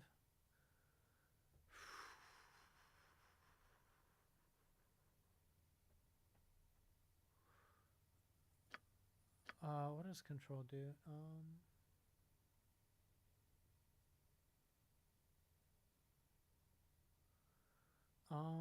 Okay.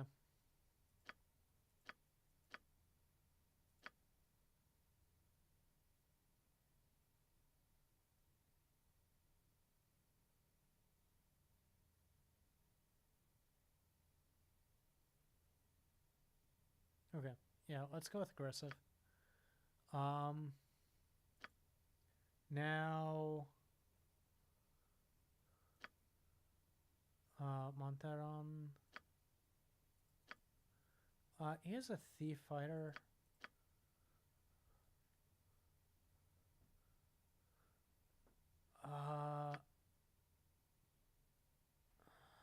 Let's go aggressive. We're just constantly aggressing. MON. Customize. I think we're going to do ranged thief. And finally, you, Czar. Wizard. Aggressive.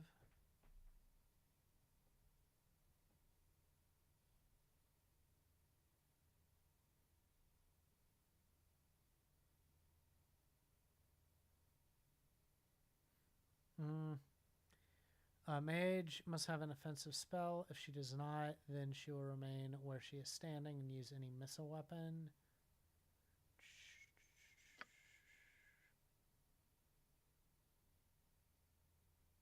Okay.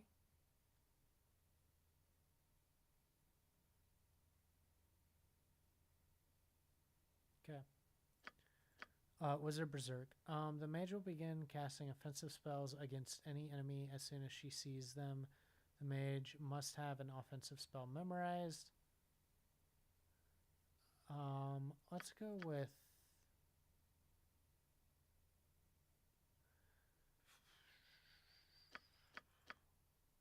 Let's go with Wizard Aggressive. Okay.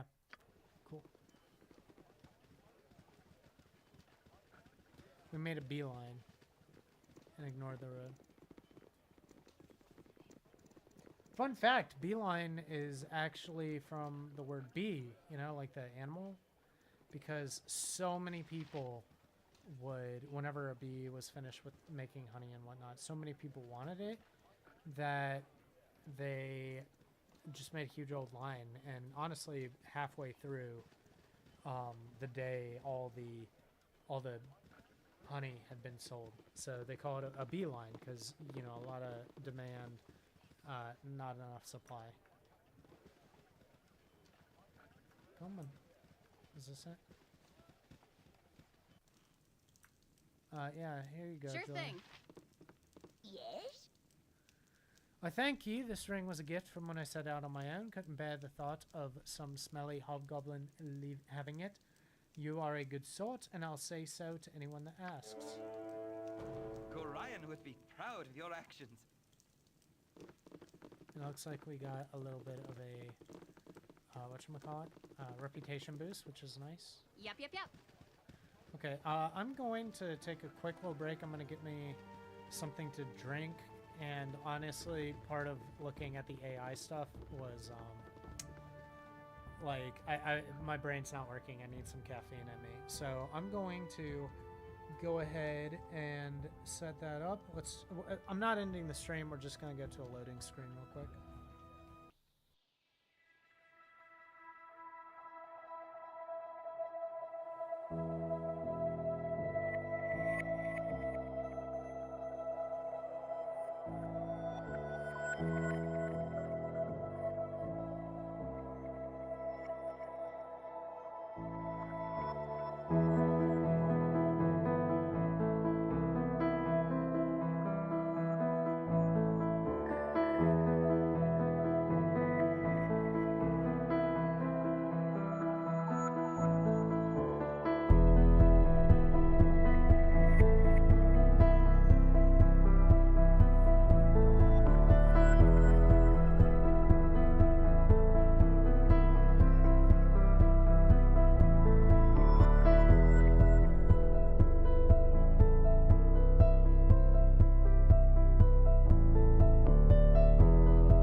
God. This boom arm. I really need to figure out this boom arm. It's very annoying. Anyway, what I was saying was I forgot to pause it at the very beginning, and then I had to go back and come back here and pause it. Actually, you know what? After doing everything that I just spent, like now that I have some caffeine in me, I think what I want to do... Wait, what? Oh, I got that from one of the hobgoblins, didn't I? I'm just going to say none. I'm going to have manual control over everyone. This is how I'm used to playing the game, so I think it'll be fine. It gives me a lot, like, if I don't tell them what to do, they're not going to do anything, which is annoying. But it does give me more fine-tuned control. So if I want someone to use their resources, like a potion or a spell, I can control that. Whereas if I don't do that, then they can wipe all their spells out in one turn. They can, like in one fight, they can cast AoE spells and cause problems, you know, that kind of stuff, which is just annoying. So, yeah, I think it'll make more sense. We're gonna, it looks like we can go through the little area that we just did, and then Bear Ghost. There's a few things in Bear Ghost that we can pick up. Can do. It is nighttime, so we'll just need to keep an eye on that. Let me actually go in here. Gameplay. Wait, what is story mode? Yeah, I keep gore. I do like rest until healed.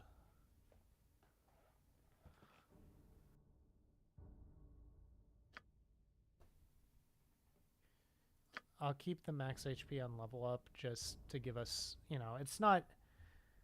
HP on level up is not something that's like a difficulty or a fun difficulty. No, I'm fine.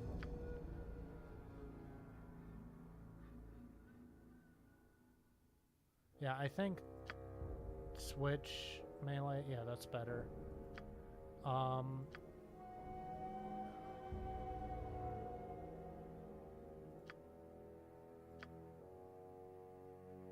Okay, yep.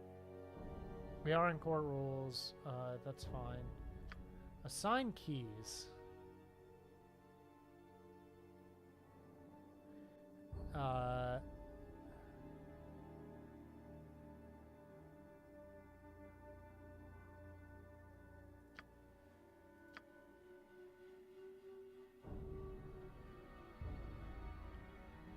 Zoom in, out. You know, I think this game came out before scroll wheels existed or were common. I think that might be true. Okay.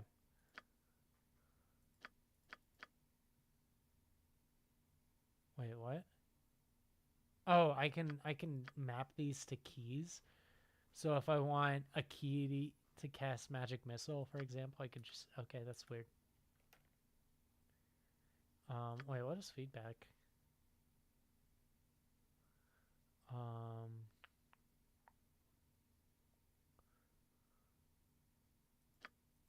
Oh, okay, so this is the combat log. Interesting. I don't think I've ever looked here.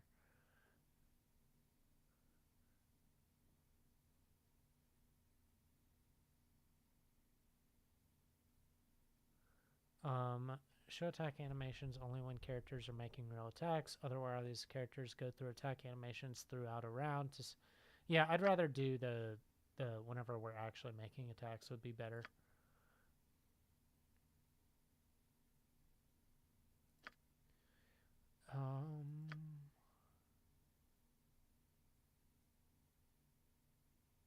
Let's go with the colored selection. Journal pop-ups. Let's get rid of that. Because I write a journal and then it pops up again. That's annoying. I do like the equipment comparison. That's like a really nice quality of life thing.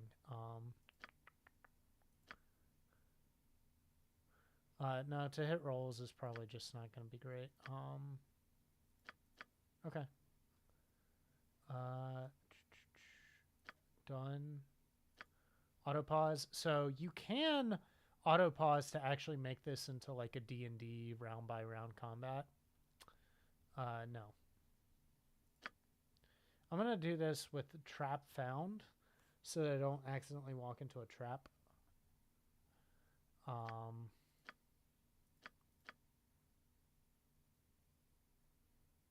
This will center on the party member. Yep. Pause whenever a party member's opponent is killed. That'll be nice so that I can retarget everyone. And let's do enemy sighted and weapon unusable. So weapon unusable is not going to matter eventually because magic items, from what I remember, do not break. But like part of the reason I have 2 Warhammers is because those Warhammers will break. And the story that I've seen so far has been like the iron is causing, like we have inferior iron in the Sword Coast right now, and that's what's causing problems. Okay. I think that's good. I was hoping to like remap the arrow keys, but a lot of things are already mapped places, so I don't want to have to deal with that right now. So I'm just going to have to be fast to move from my arrow key. I could have probably mapped my... Oh, hey. Diseased Gibberling. Oh, I don't like this. You have need of me? Yes, oh omnipresent authority figure. Oh, wait. Oh, yeah, she only has that. He That's spoke fine. at me? Sleep lightly. I care not. Yeah, we'll do that. Oh, we needed... We should have gotten a sling, shouldn't we? Sleep lightly. Yep.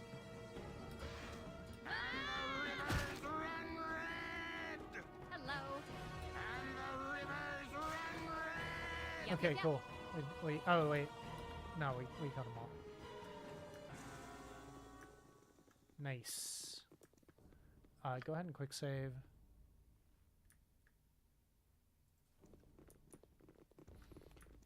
Yeah, the auto pause is going to be useful whenever I see enemies. Like, whatever this is, bandit. Oh, my heart's really not in this. Okay. What's up? Okay, so we're going to have you deal with that bandit. You've a task? What needs ye dead? Go suck your... I want to have Montaran actually get a backstab in. You're a queer fellow. Something troubling you? And I'm going to actually cast this spell.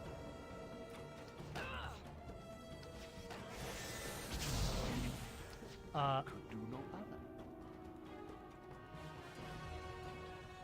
Ye spoke at me? Okay, so everyone can go ahead and kill this bandit now. Heart's really not in this. Nice. We got it. No problem. Bandit scalp, nice. I'm gonna pick up another longbow or longsword in case Need something? we need it Sure thing. for Khalid.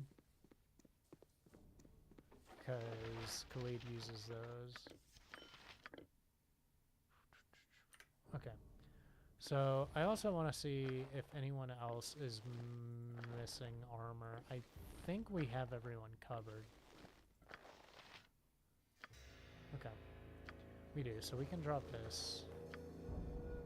We have some gems, which is nice. These bandit scalps, I don't know when we'll be able to use them. I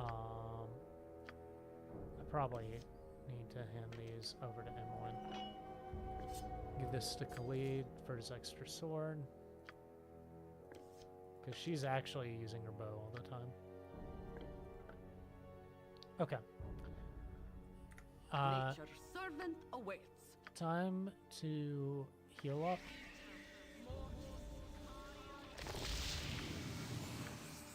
And heal up.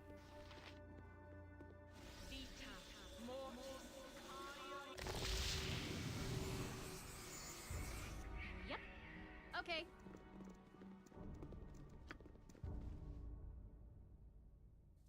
Charge! I am become death, destroyer of worlds. Oh, my heart's really not in this.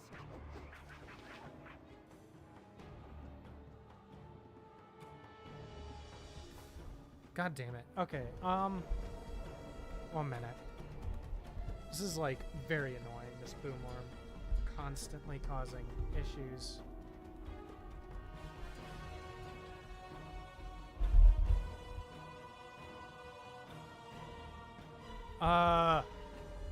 Why does my mic keep cutting?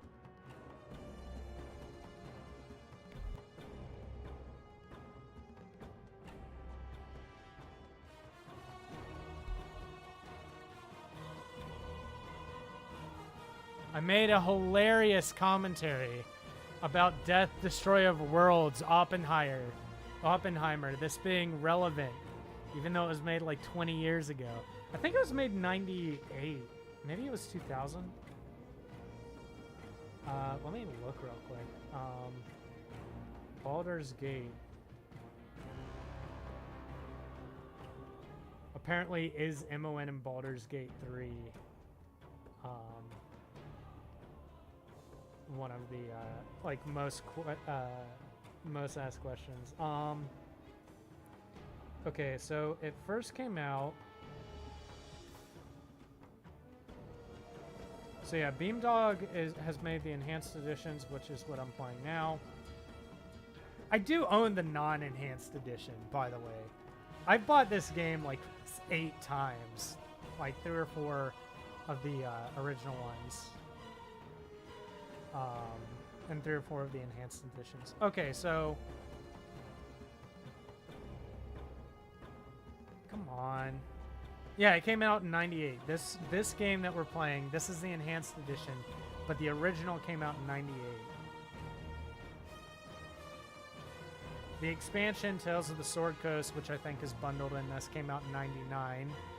Baldur's Gate 2, Shadows of Alm, my childhood, like, I love that game from my childhood. Came out in 2000. Throne of Ball came out in 2001. Dark Alliance, which some of my friends played. Dark Alliance and Dark Alliance 2.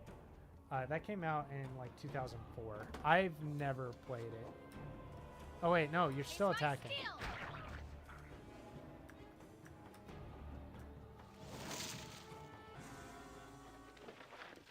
More arrows is good. Oh, we have a short sword. Good. I think Emmowen can use a short sword. Let me see. Emmowen... She does use a short sword. Okay. Even with infravision, I prefer the daylight. Shut up.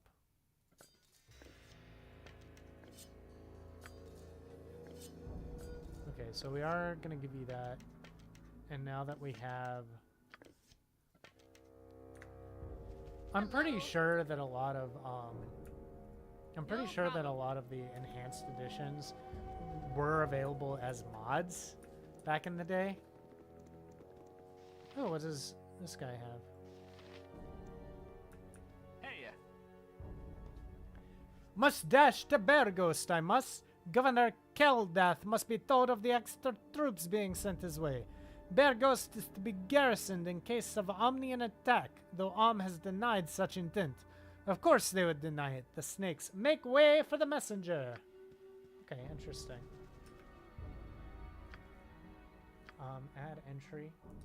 Now that I'm heading south to Berghost, I've run into several monsterlings and bandits. It truly isn't safe out here.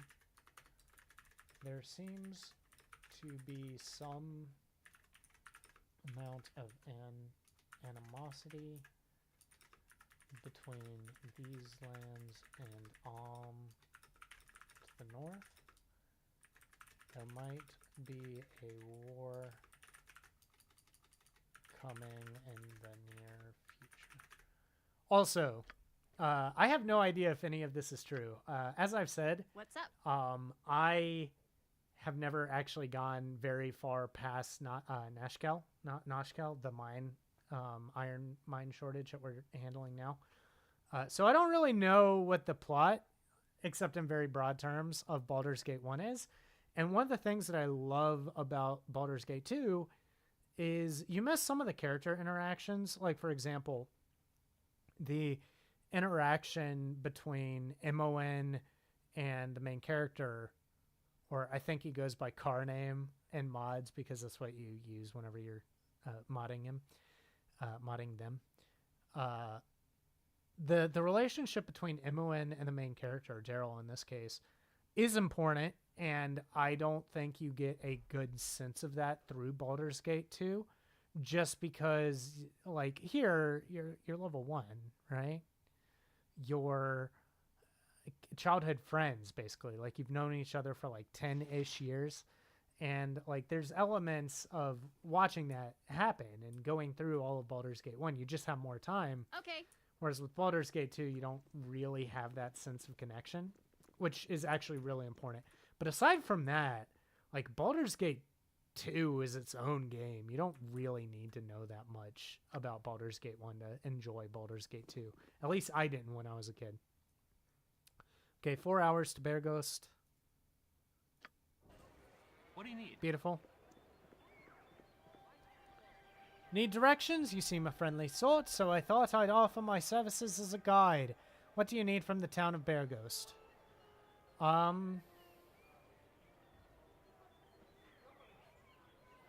Yeah, I think I need an affordable inn. I do want to rest while I'm here. There are many inns for the frugal adventurer. The Red Chief has basic rooms, though the clientele is a touch rowdy.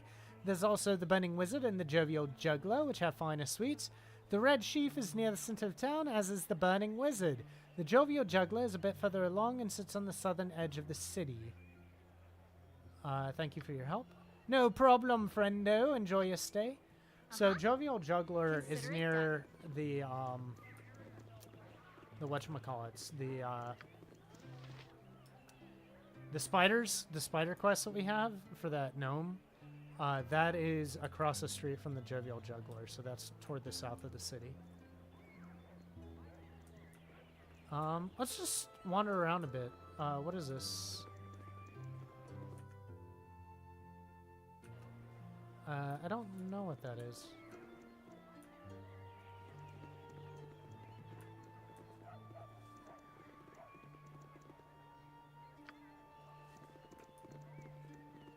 You'll feel the sting of my About time someone dealt with the monster Basilisk.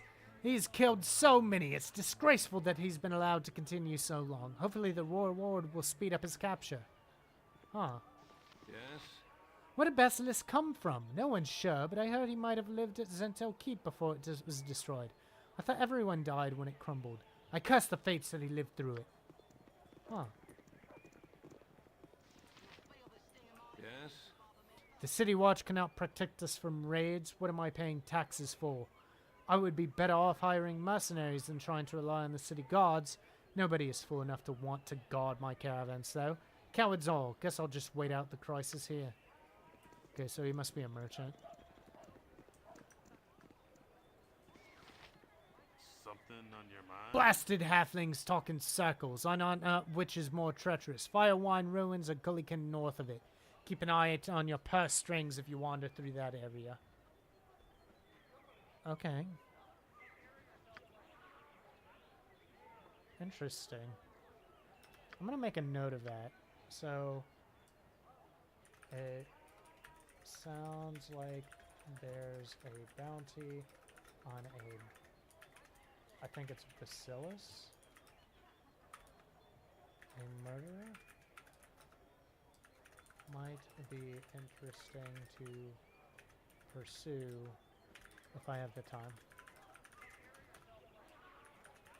There are also dangerous areas.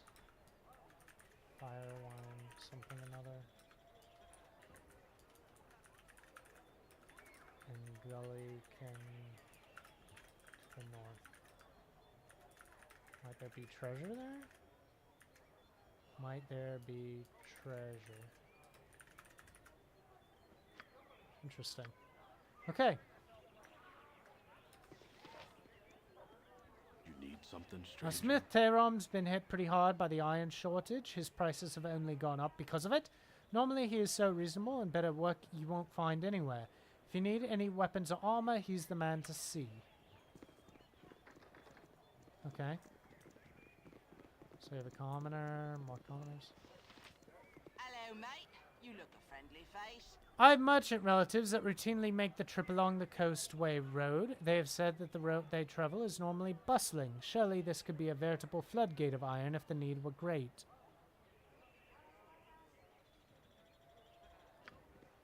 Huh. Something on your mind? Aye, the world is falling apart around us, and here before me lie a band of groveling adventurers, preying on my every word to hear rumors of the latest dungeon fad. Dungeons? You're pathetic. Okay, I'll write it off for you like I did the last adventure and the one before that. I have no doubt you'll share their fate. Let's see. There are the ruins of the old mage school to the southeast. Traps, dead things that will try to kill you. You know the shtick. Then there's the Firewine Bridge, ghosts, winding narrow passageways, some poetry, blah, blah, blah. Honestly, I can't think of a life more tedious than that of an adventurer. Personally, I get far more out of wandering around aimlessly and scratching my arse like this. That guy is an ass. Firewine Bridge is the area. It is apparently infested with ghosts. Other adventures have gone before me, and they have failed. Where I will surely not. There is also another dungeon. Fungin to the southeast. that are the ruins. Ruins of a mage school. There are probably interesting experiments to kill. Okay.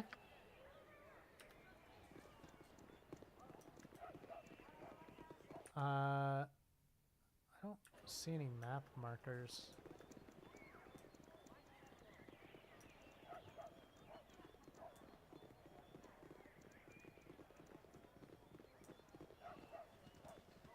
Ooh, farmer. Let's see what he has to say. I've no time for to talk to you now. I've lost 10 head of cattle in the last month alone. God darn raiders must be getting into wrestling, I figure. Cool. Da-da-ba-da-ba-da. Okay. We've reached the edge of the map. Yeah, normally what I would do is, like, scour every map for every single hidden thing. But I don't think that makes it special, you know? Like, if you're scouring the map for every single hidden thing, it's less special when you're just wandering around and you run into something that catches your interest, right? Let's see what this comment has to say. All the iron that comes from Nashkel has been tainted. It says Omnian up to their bottle-headed tricks, I bet.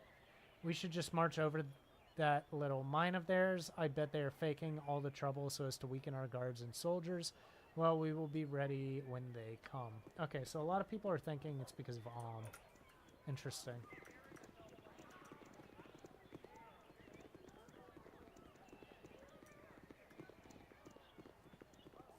Please go in. Okay. Okay. Is there anyone actually in here? No?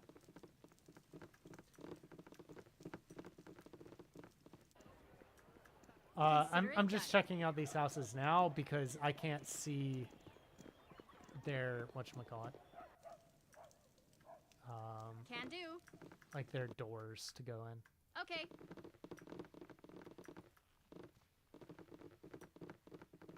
Okay. You betcha. So both of those houses didn't really have anything. No one to talk to. That's a guy who's angry at ooh, town card. Let's hear what he has to say. By order of his most radiant of Lathander, Keldith Omlar, governor of Bearghost, and in the best interest of its peoples, forthwith there be a bounty placed upon the head of the mad cleric Basilisk for crimes against nature that he has committed. Anyone bringing proof of his demise to the Song of the Morning Temple shall receive no less than 5,000 gold. Hear ye, hear ye. Okay. Okay. Basilisk is a mad priest, and the governor of Bearghost has placed a 5,000 gold bounty on his head. We should bring him to the Temple of Lathander should we find him.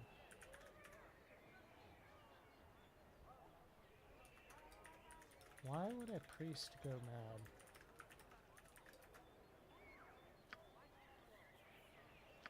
Okay. Need something? Can do. Interesting. What do you have? You need something, stranger? I can still feel the arrows stinging my haunches. Mind you, be polite to the small folk, lest you limp home as I did. Halflings may look small, but they sure hurt when they attack in numbers and keep their distance. I do need to get a sling for Czar, though. Here's someone. Garrick. Hello there. I have a pretty proposal for you. Hail, adventurers! I've heard that you're an excellent group of warriors. From who? Who told you that? How would you like a well-paying job as bodyguards for my mistress? Maybe? Yeah, just give us a little bit more information. I'm Garrick, and I work for Silk Rosanna. She's the most skilled musician and actor along the Sword Coast. In fact, she used to play at the Ducal Palace before the month's done. However, she's been having some problems as of late. Some thugs have been hired by Felderpost to hurt her bad because she didn't perform at his end when she was supposed to. You can't blame her for not showing up, what with a villain like Felderpost running the place.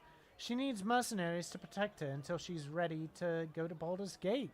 She's willing to pay about 300 gold. What do you say? We can talk to her and maybe negotiate? I think you've made a good decision. Now just meet me outside of the Red Sheaf Inn. You mean follow you to the Red Sheaf Inn, because this is what we're doing. We're not meeting you anywhere. We're just following you.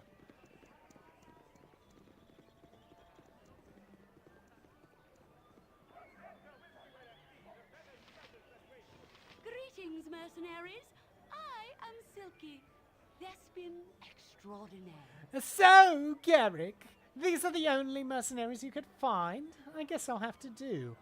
You look to be worth about 300 gold. That's what my little Garrick offered you, isn't it? I offered them 300 gold, just like you told me. Well then, I assume that Garrick has explained what your duties are. You must simply dispose of the ruffians when they come to threaten me. They shouldn't be too hard to deal with, but I would advise you to strike fast. Whatever you do, don't speak with them. One of them is a mage whose mystic words can sway even the most wise of men. I do not like mages. None of these look like mages. They're wearing armor. Like, they're all wearing armor. I know what mages do. This is not a mage. Here they are now. Felderpost thugs. Strike when I tell you to. Greetings, Silky. We're here as you've asked, and we have the... Don't try to threaten me. I won't be easy prey for you to beat on. I've brought friends. What are you talking about?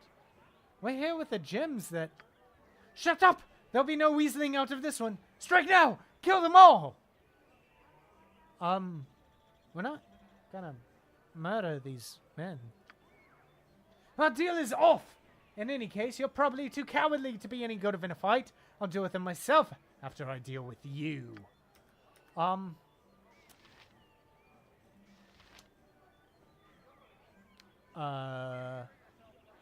I'm right beside you. If you happen to be a mage, you're dead.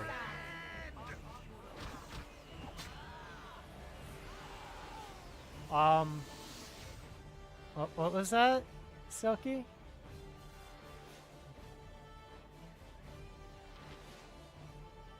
Yep. We just murdered someone. Sure thing.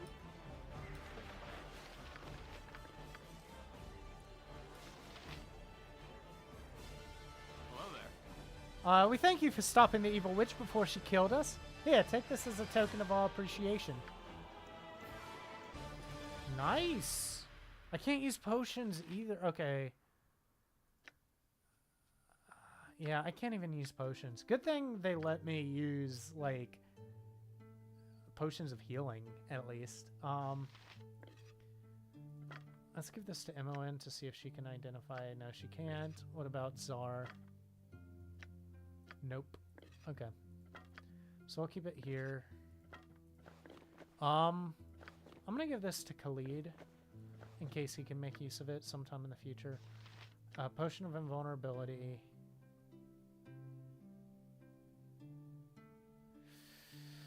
So this is a fighter. I'm gonna give this to Jaheira. She's also a healer, and she can probably make use of that defensive boost. This is Potion of Defense, and it sets the base armor class to 0.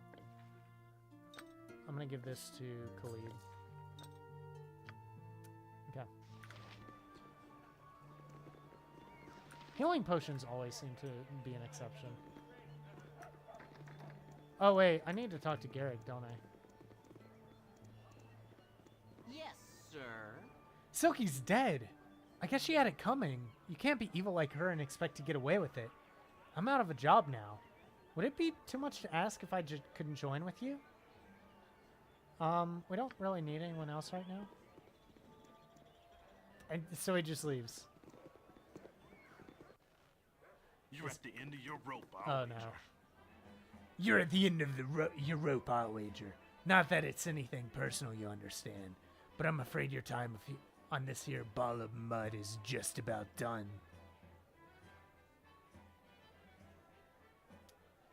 I hope you have the will to back up those words. Aye, that I do. The will and the way. Shall we get to business then?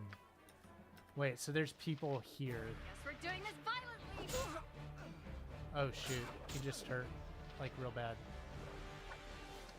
Come on, fire. Come on, Emma. Your voice is ambrosia. I must. Oh no. Yeah, go here. Can we Lorelux?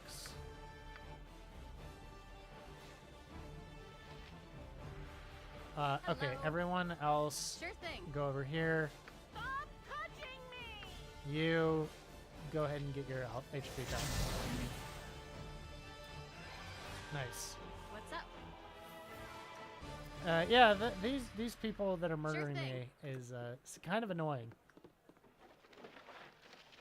Ooh. You do have an axe too. I don't think anyone can use an axe. Well, I mean, we have people that can use an axe, but worse.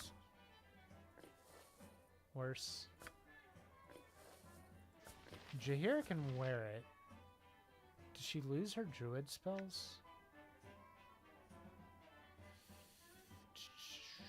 It's not usable by a druid, but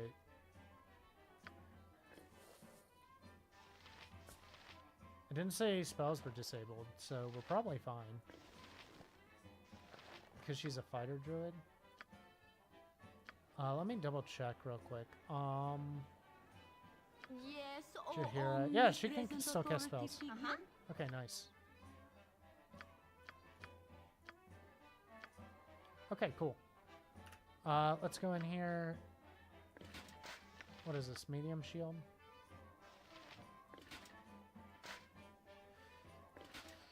If I can get a club, she can wield a shield.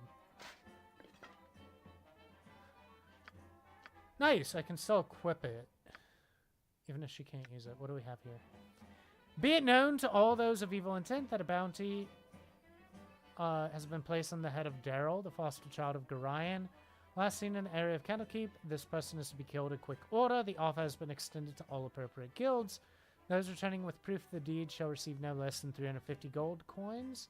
As always, any that reveal these plans to the forces of law. I'm going to copy note. I think the original one was 200. Copy note, that's fine. Yeah, 200. So it's going up. It's almost doubled.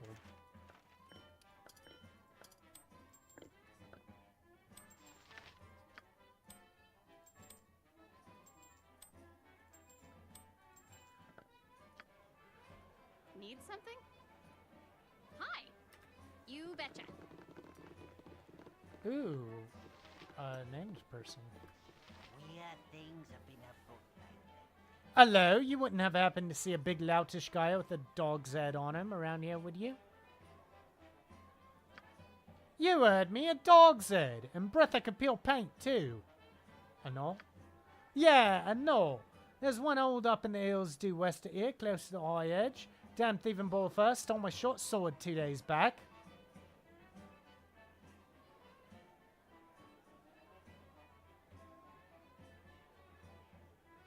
My condolences. Yeah, pick on the little halfling. You're funnier than a bag of whistles, but looks on everything, you dumb creep. Okay.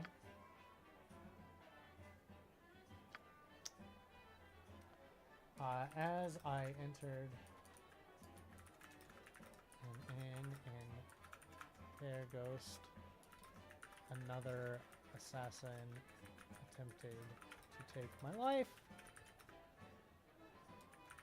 The bounty has nearly doubled in just the past day or so.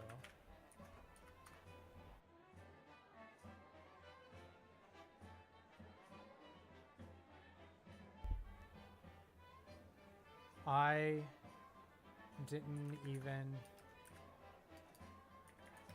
say my name this time.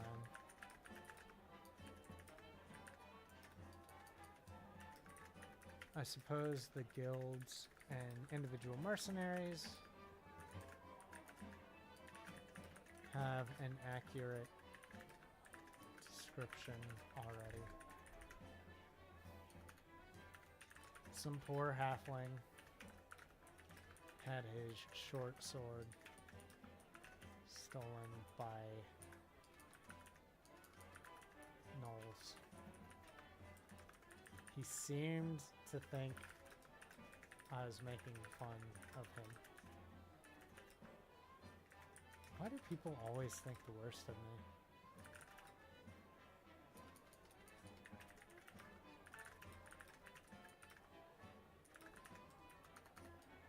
Is it because I'm an orc? Okay. Yeah, I need to change my mic setup. I have it on a boom arm so that like I don't have much issues, but the boom arm is a little bit finicky. Like it's getting in the way of the cord that connects it to my computer. Yep, can do. I mean, to be fair, I have a Blue Yeti, so it's the easiest thing to just slab in and not worry about it. Ooh, a lumberjack, and I'm okay. I work all night and I sleep all day. Okay. I did want to get some sleep. Ooh, who's this? Yep. Glad to meet you, friend. Hail and well met, traveler. Relio is the name. Relio Windspear. Haven't seen you around here before. Perhaps you're new to town then. I'll make a point of meeting as many people as I can wherever I go. So many stories and tales. So what can you tell me of Nashkel? I have not been down that way for some time now, so I don't have that much to say. Likely you will have heard much from others about the town anyway. Okay, what about Bear Ghost? What would you like to know? I've met many of the locals. I know a bit of the history as well. What are the concerns of the day? Oh, I suspect you mean the iron shortage. I imagine it has affected the local smithy quite a bit. Tehram is a wonderful blacksmith, but he's got a lot of time on his hands these days. His shop is still reasonably stocked, though I think he's looking for other materials to work on these days. Not sure what that might be, but he's quite adept at exotic materials. Anything else I can help you with? I should probably take a step into Tehram. I need to get a sling at the very least. For Montaran, Zar, probably Jaheira as well. Nope, you've been great. Not a problem. Always a pleasure making new friends. Hello. Sure thing. I'm just gonna take a quick look, see if there's anyone interesting to talk to. Nope. Nope.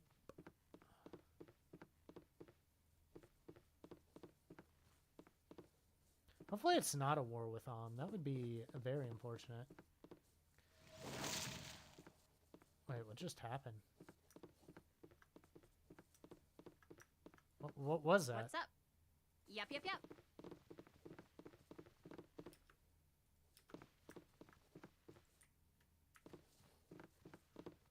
Okay, cool. I'll go ahead and talk to the bartender here. Rest for the night. You want some whiskey? Merchant, rent. Okay, so we're full health again. Everyone's got their spells back. Nice. Hey, friend. I still for the arrows. Yep. Wow, people are racist against halflings for some reason. I hear those in Tehram have been spotted about lately. I bet you them riffraff are up to no good. Can't trust a single one of them. You can't. They'll step over their own mother just for the sake of doing it. Okay, so the Zentarum are brought up as well. Good to meet a fine sod such. Something on your mind? Rack riding bandits are hired by the Omnian. It'd be like those money grubbers to pull something so low. Got to the point where an honest man can't travel the roads nowadays. Okay.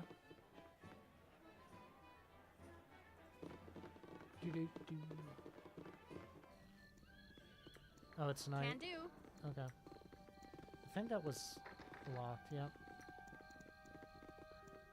Let's go ahead and save.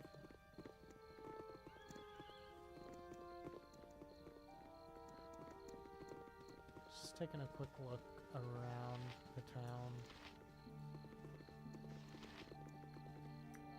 Okay. Is there anywhere I haven't really been? Red Sheaf, Burning Wizard. Oh, Kagan. I already have my 6 people, and I said that we'd all try to go to... No, I don't want help. I said we'd all try to go to the whatchamacallit together. Nashkel. We can go to Nashkel. Having Montaran and Czar, especially if there are other options for me to deal with, doesn't really rub me the right way. Hey, you! Yes, you! I don't see anybody else around here. A little help, please? What do you need? There's bandits. Vicious, magic bandits. Uh-huh. They must have gone to advanced bandit school or something. Okay. They're trying to capture me. I don't think there are... I don't think that's a thing, miss.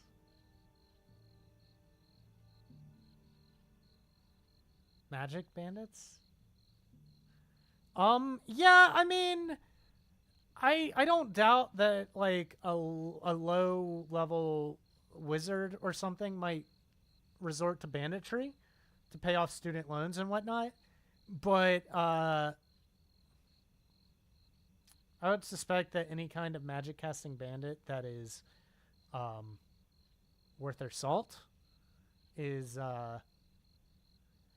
probably not a bandit, but I do hate mages. My hero. Now, where are the rest of your men hiding? I'll be honest. I was betting on you having a legion of soldiers because you'll need it, and oh goodness, they're here. Oh no. What is this? Oh. So, you would try to hide from us behind this unfortunate fool. Your cowardice proves as deadly as your reckless magic. This guy sounds kind of like a Snape. You're the one trying to capture me, and I still don't know what you want, so I'd rather not let it happen. Get out of here before me and my new friends decide to eject a fist into your mouth. You there, stand aside and give me the girl. Surely you won't risk your life for a stranger. I won't let you harm her. By what right do you hunt this woman? Yeah, like, tell me what you're trying to do to her. By my right as a wizard of Fae, we must study her anomalous powers, whether or not she comes willingly.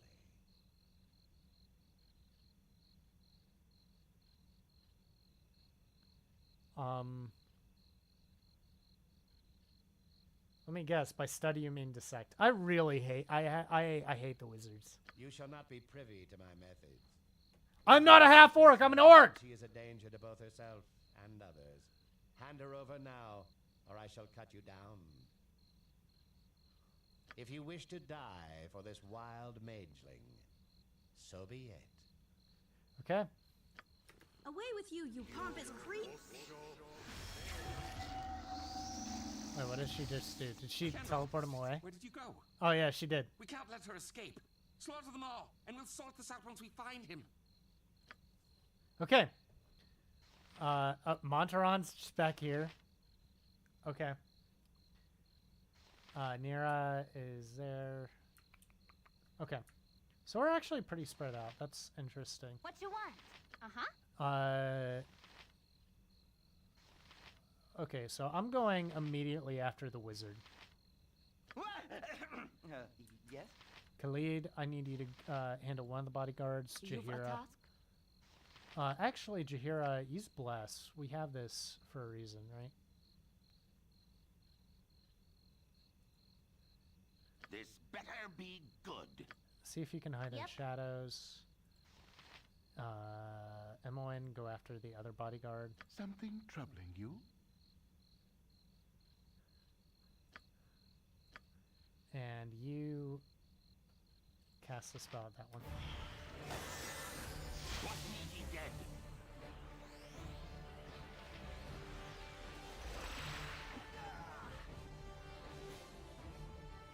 Did Khalid already kill the guy? Oh god, wow. Okay, go after this one.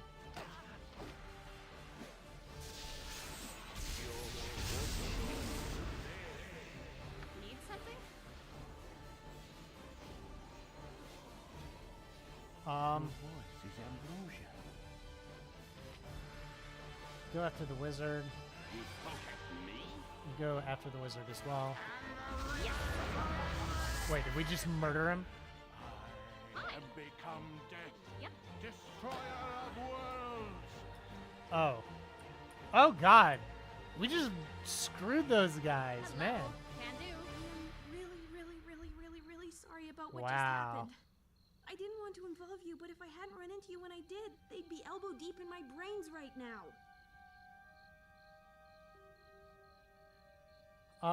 Yeah, what are you gonna do now? Like, he's probably coming back. Since you were kind enough to save me from those wizardly thugs, I was wondering if I could stay with you for a while. For your protection, as well as mine. I swear, I'm quite a skilled spellcaster. I can hurl a fireball like you wouldn't believe. No, you can't. You're not high enough level to hurl a fireball. Fantastic! Let me just get my... well, nothing. I'm ready to go now. Okay, so unfortunately I can only have a party of 6.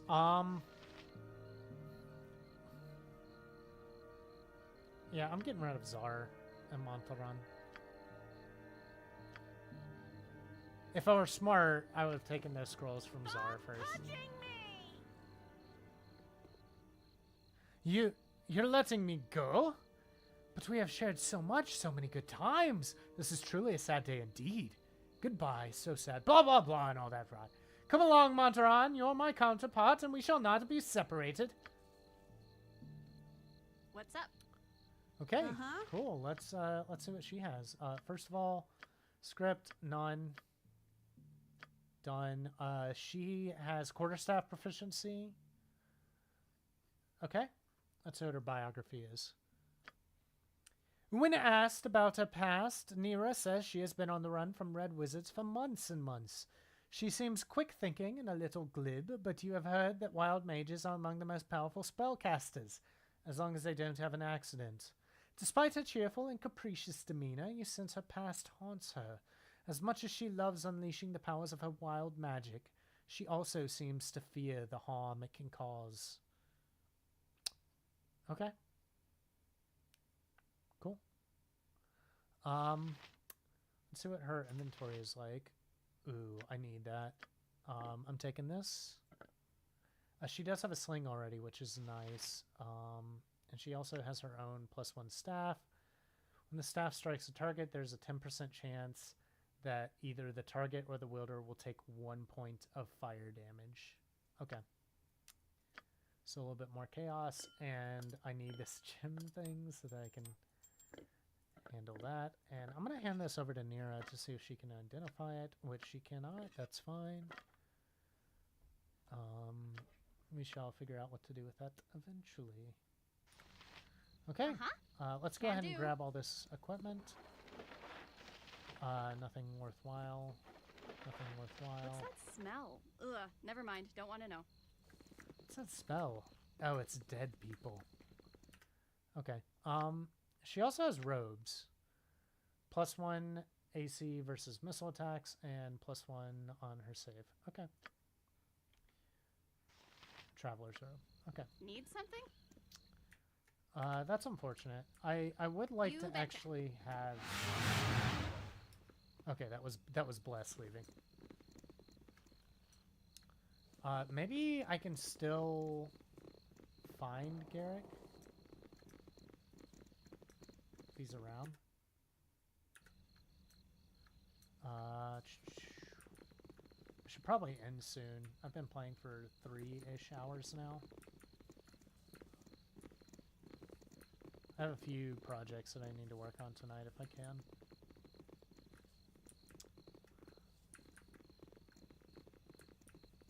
He might have gone into the Burning Wizard, because he was standing out there when we met him.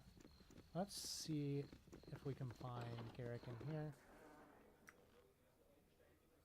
There's a guy named Zerlong. Can do. You want some whiskey?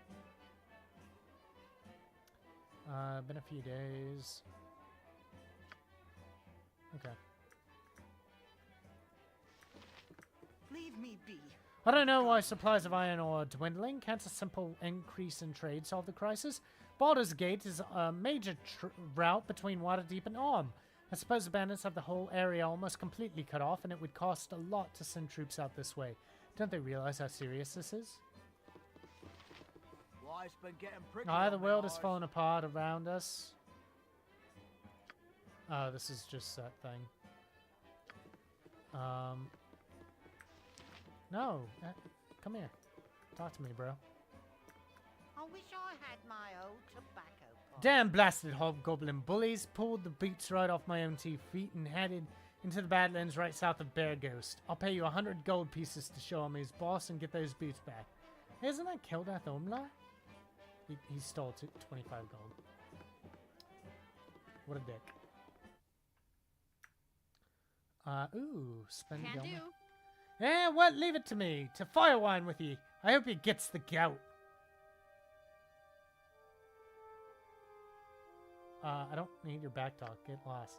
You be a mite rude, considering it was ye who talked to me. Shove off, youngster. I don't need your headache.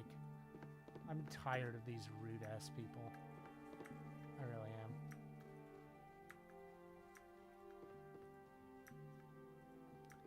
am. Sleeping man. Okay.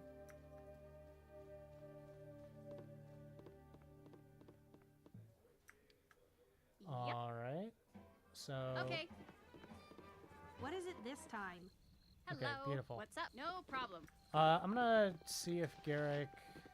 Like, he went into, like, the Red Sheaf, right? But we looked in there and I didn't see him. Let me look online real quick to see. Baldur's Gate 1. Gate 1. Garrick. Okay. He's available from Chapter 1, which we got. He's chaotic neutral, which is better than evil.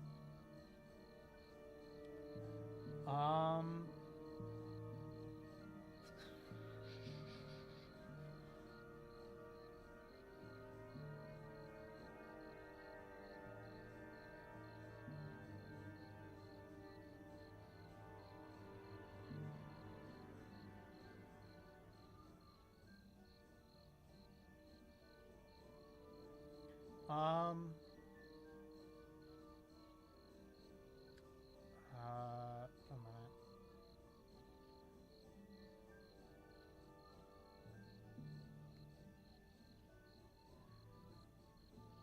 Okay, here we go.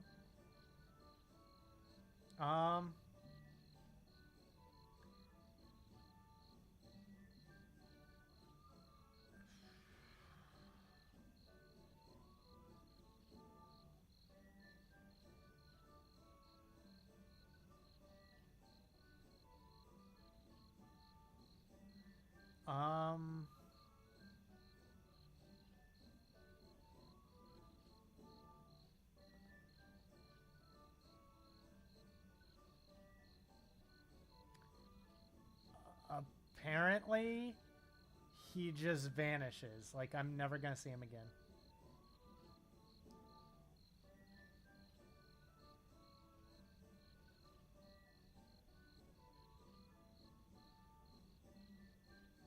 Okay. Yep. So he's gone. He'll show up as an NPC again. So, that's unfortunate. I probably could have accepted him and then immediately kicked him out. Okay, so... Oh, wait. She's a mage, right? So what she has now is Magic Missile. Magic Missile is, like, really good. Is one of the most popular first-level spells. It creates missiles The missiles do 1d4 plus 1 points of damage. And they gain additional missiles as they level up. It's guaranteed damage. They always hit. The only thing that cancels out a magic missile is the shield spell. And I don't know if the shield spell actually exists in 2nd edition D&D. It probably does. And then she has Nahal's Reckless Dwemer, which is the wild mage thing. Yeah, it's the ultimate last resort spell. When cast, the mage releases a sudden flood of wild magical energy in the hope of seizing and shaping that energy into a desired spell effect. The attempt usually fails, but something almost always occurs in the process. Simply cast it and choose from your list of known spells. A burst of magical energy is released. So yeah, basically, there's a 2nd level spell that she knows, Chaos Shield. And it increases the chance to gain a favorable result whenever a wild magic surge happens. So you can cast this to buff up your chance of good spells happening or good effects happening. And then this, you can cast a spell as a level 1 spell, and it can be like a fireball, it can be a level 7 spell, a level 9 spell, whatever.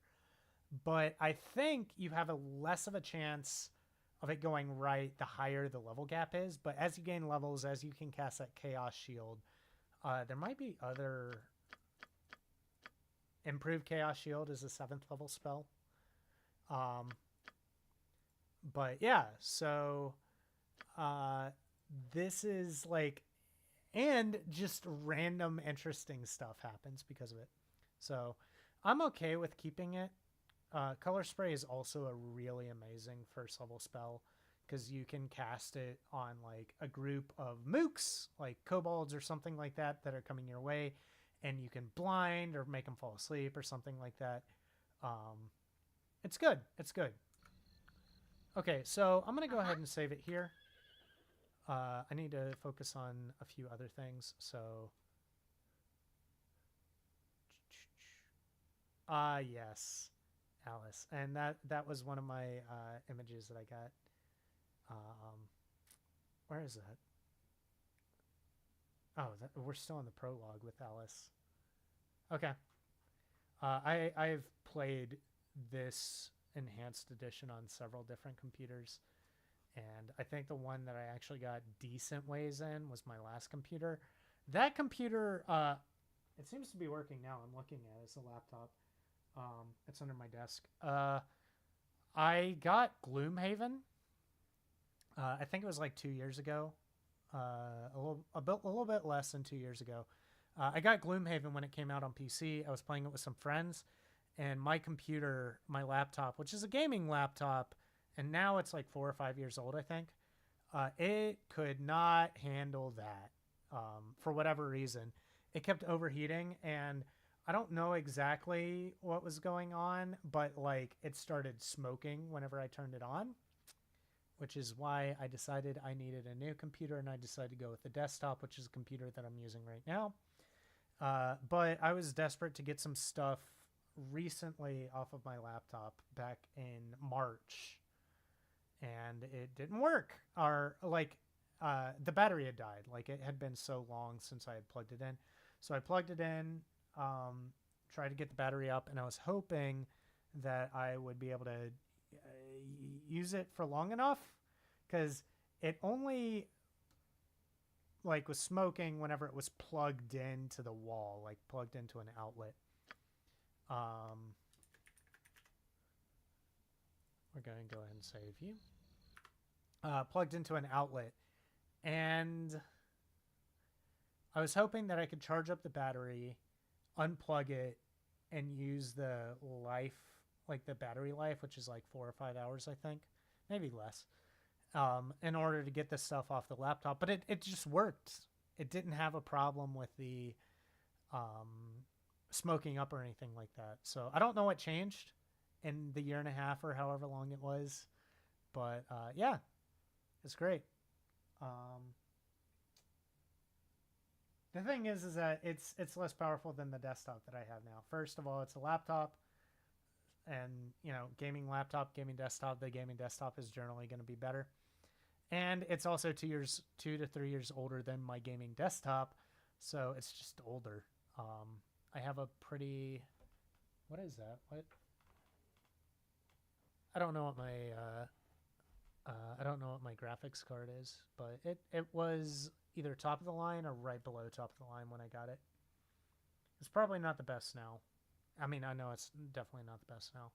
But anyway, that's going to be it. Thanks a lot for watching, and hopefully you have a wonderful day.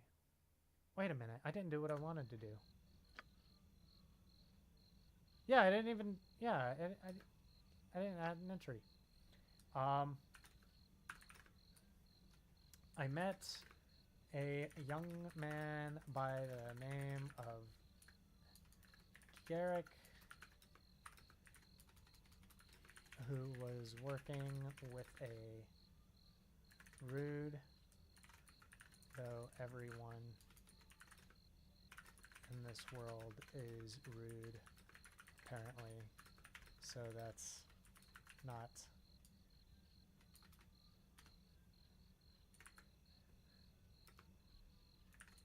thespian, who claimed that people were trying to kill her and wanted us to protect her.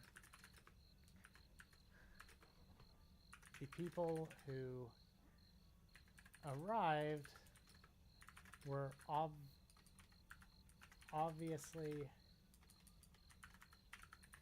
innocent of any crimes, and when confronted with the evidence, which is to say, I just said no, I was not going to kill them. She revealed herself as a dirty mage, and I was forced to kill her. Garrick had no idea what to do with himself, and I did not want to force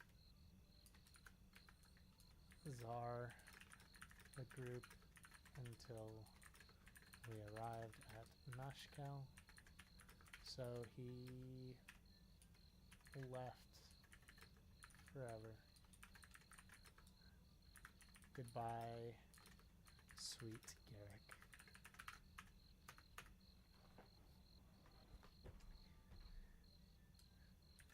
Just further north, a young lady by the name of Nira was being chased by red wizards of Thay. They claimed she was anomalous,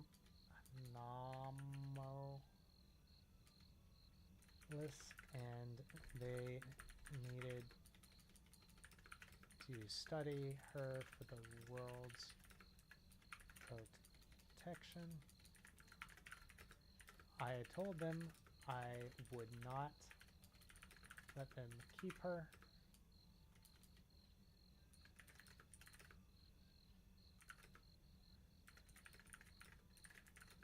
Alone, so they attacked. Nira transported the lead wizard away,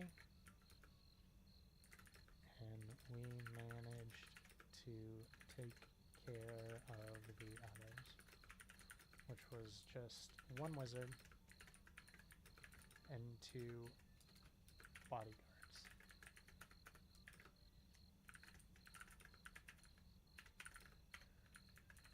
Offered 100 gold if we could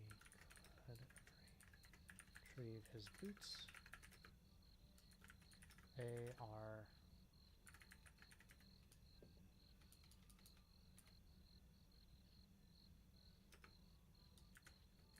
he stole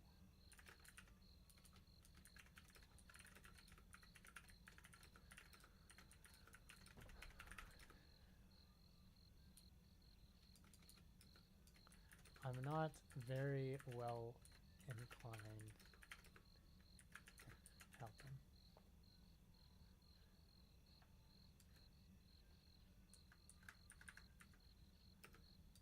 Mira offered to join us.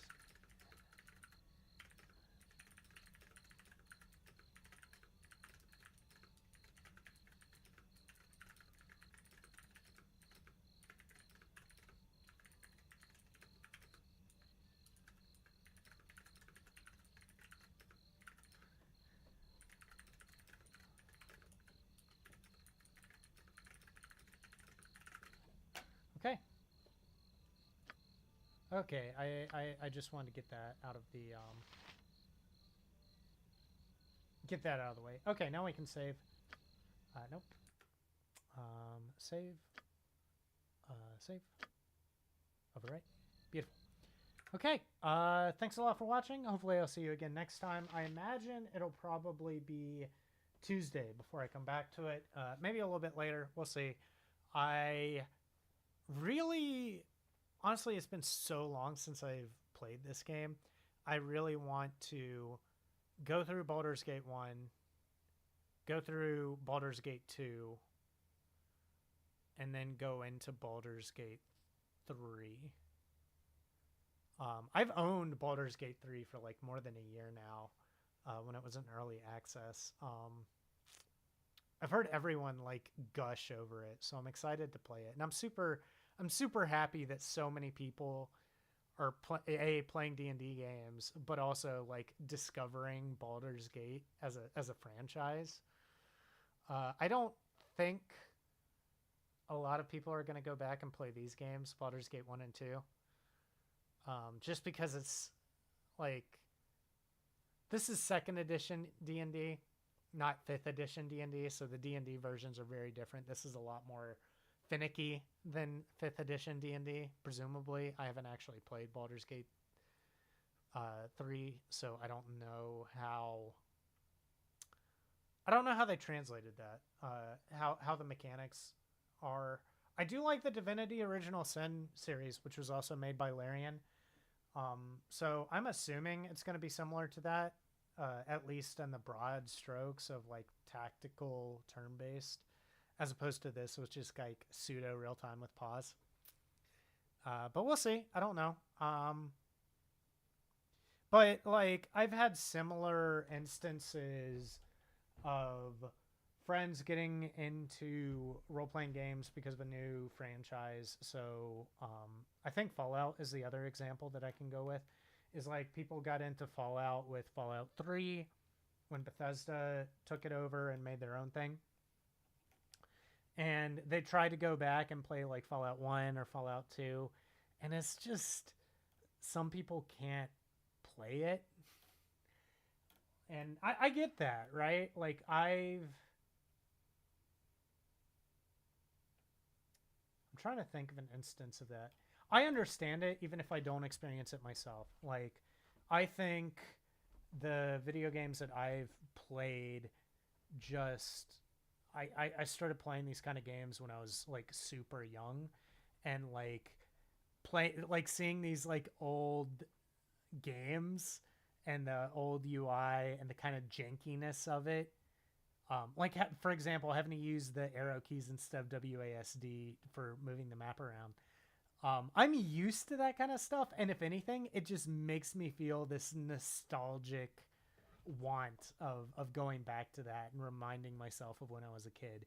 Whereas people who don't experience that, who didn't play these kind of games when they were, new or whatever, they may have a rougher time going into that because it's ugly.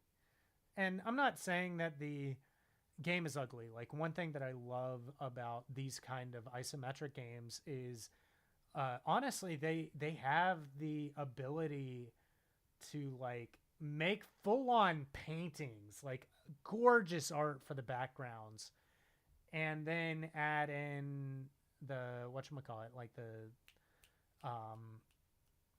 because that's basically what the map is. There's not a lot to interact with. It's basically just paintings, and then you draw stuff over it. So you can get into amazing detail with that, but like they're paper dolls, right? The people who are moving around are paper dolls.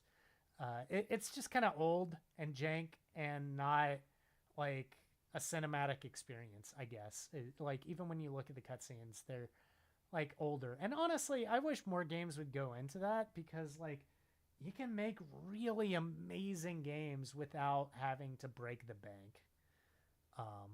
But not a lot of people do that anymore. You always got to go bigger and better. I mean, indie games do it. Indie game studios do it. And I think Obsidian is the last like big game studio that still tries to go for more of a storytelling janky kind of feel. I'm sure there are others, but like Obsidian, I think, I'm not sure of this, but I think Obsidian is the remnants of Black Isle. Like Black Isle, who made these games, went on, like some people from Black Isle went on to form Obsidian. Or maybe Obsidian just worked with them. Like I know they made Icewind Dale, which is made in the same engine. That was like one of their first projects. Anyway, I went on talking for too long. So bye. Hope you have a great day. We're gonna go out now with some loading screen. Bye.